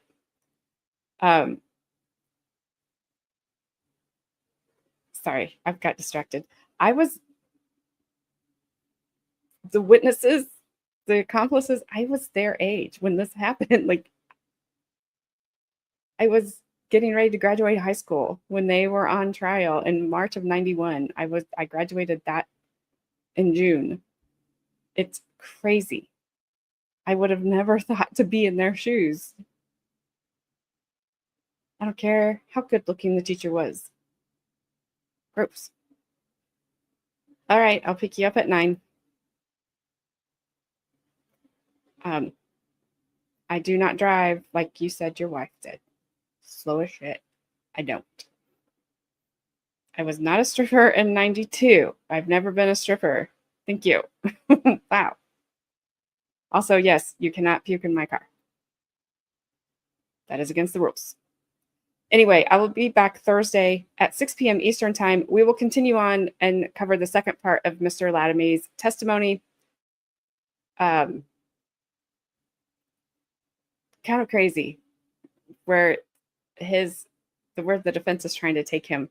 I don't blame him at all. He is doing his job, whether we like it or we don't. This guy's testimony has already implicated Pam way more than Pete Randall's did. So didn't have to convince me. And yeah. Oh, WMUR almost gave me my first copyright strike. So I will use them for nothing. Nothing. Oh my gosh. No, I thought Early was doing his job. I just didn't think he was doing a good job. That's different. No. All right, you guys. I will see you guys all Thursday at 6 p.m. Eastern Time. Have a great rest of your night. Be safe. Make smart choices. And I was not a stripper in 1990 or ever. I don't care what you hear in chat. Oh, Colleen, it's fine. It was a trial I covered. I'm learning. So I'll see you guys all later. Guilty at the jury calls, echoes rising through the halls. Listen, Pam Smart, history calls, another name upon the wall. Stories fade, but lessons stay. Truth and consequence on display. A darker path that led astray. Like and subscribe before you go. Grateful you joined me for the show. Like and subscribe before you go. Grateful you joined me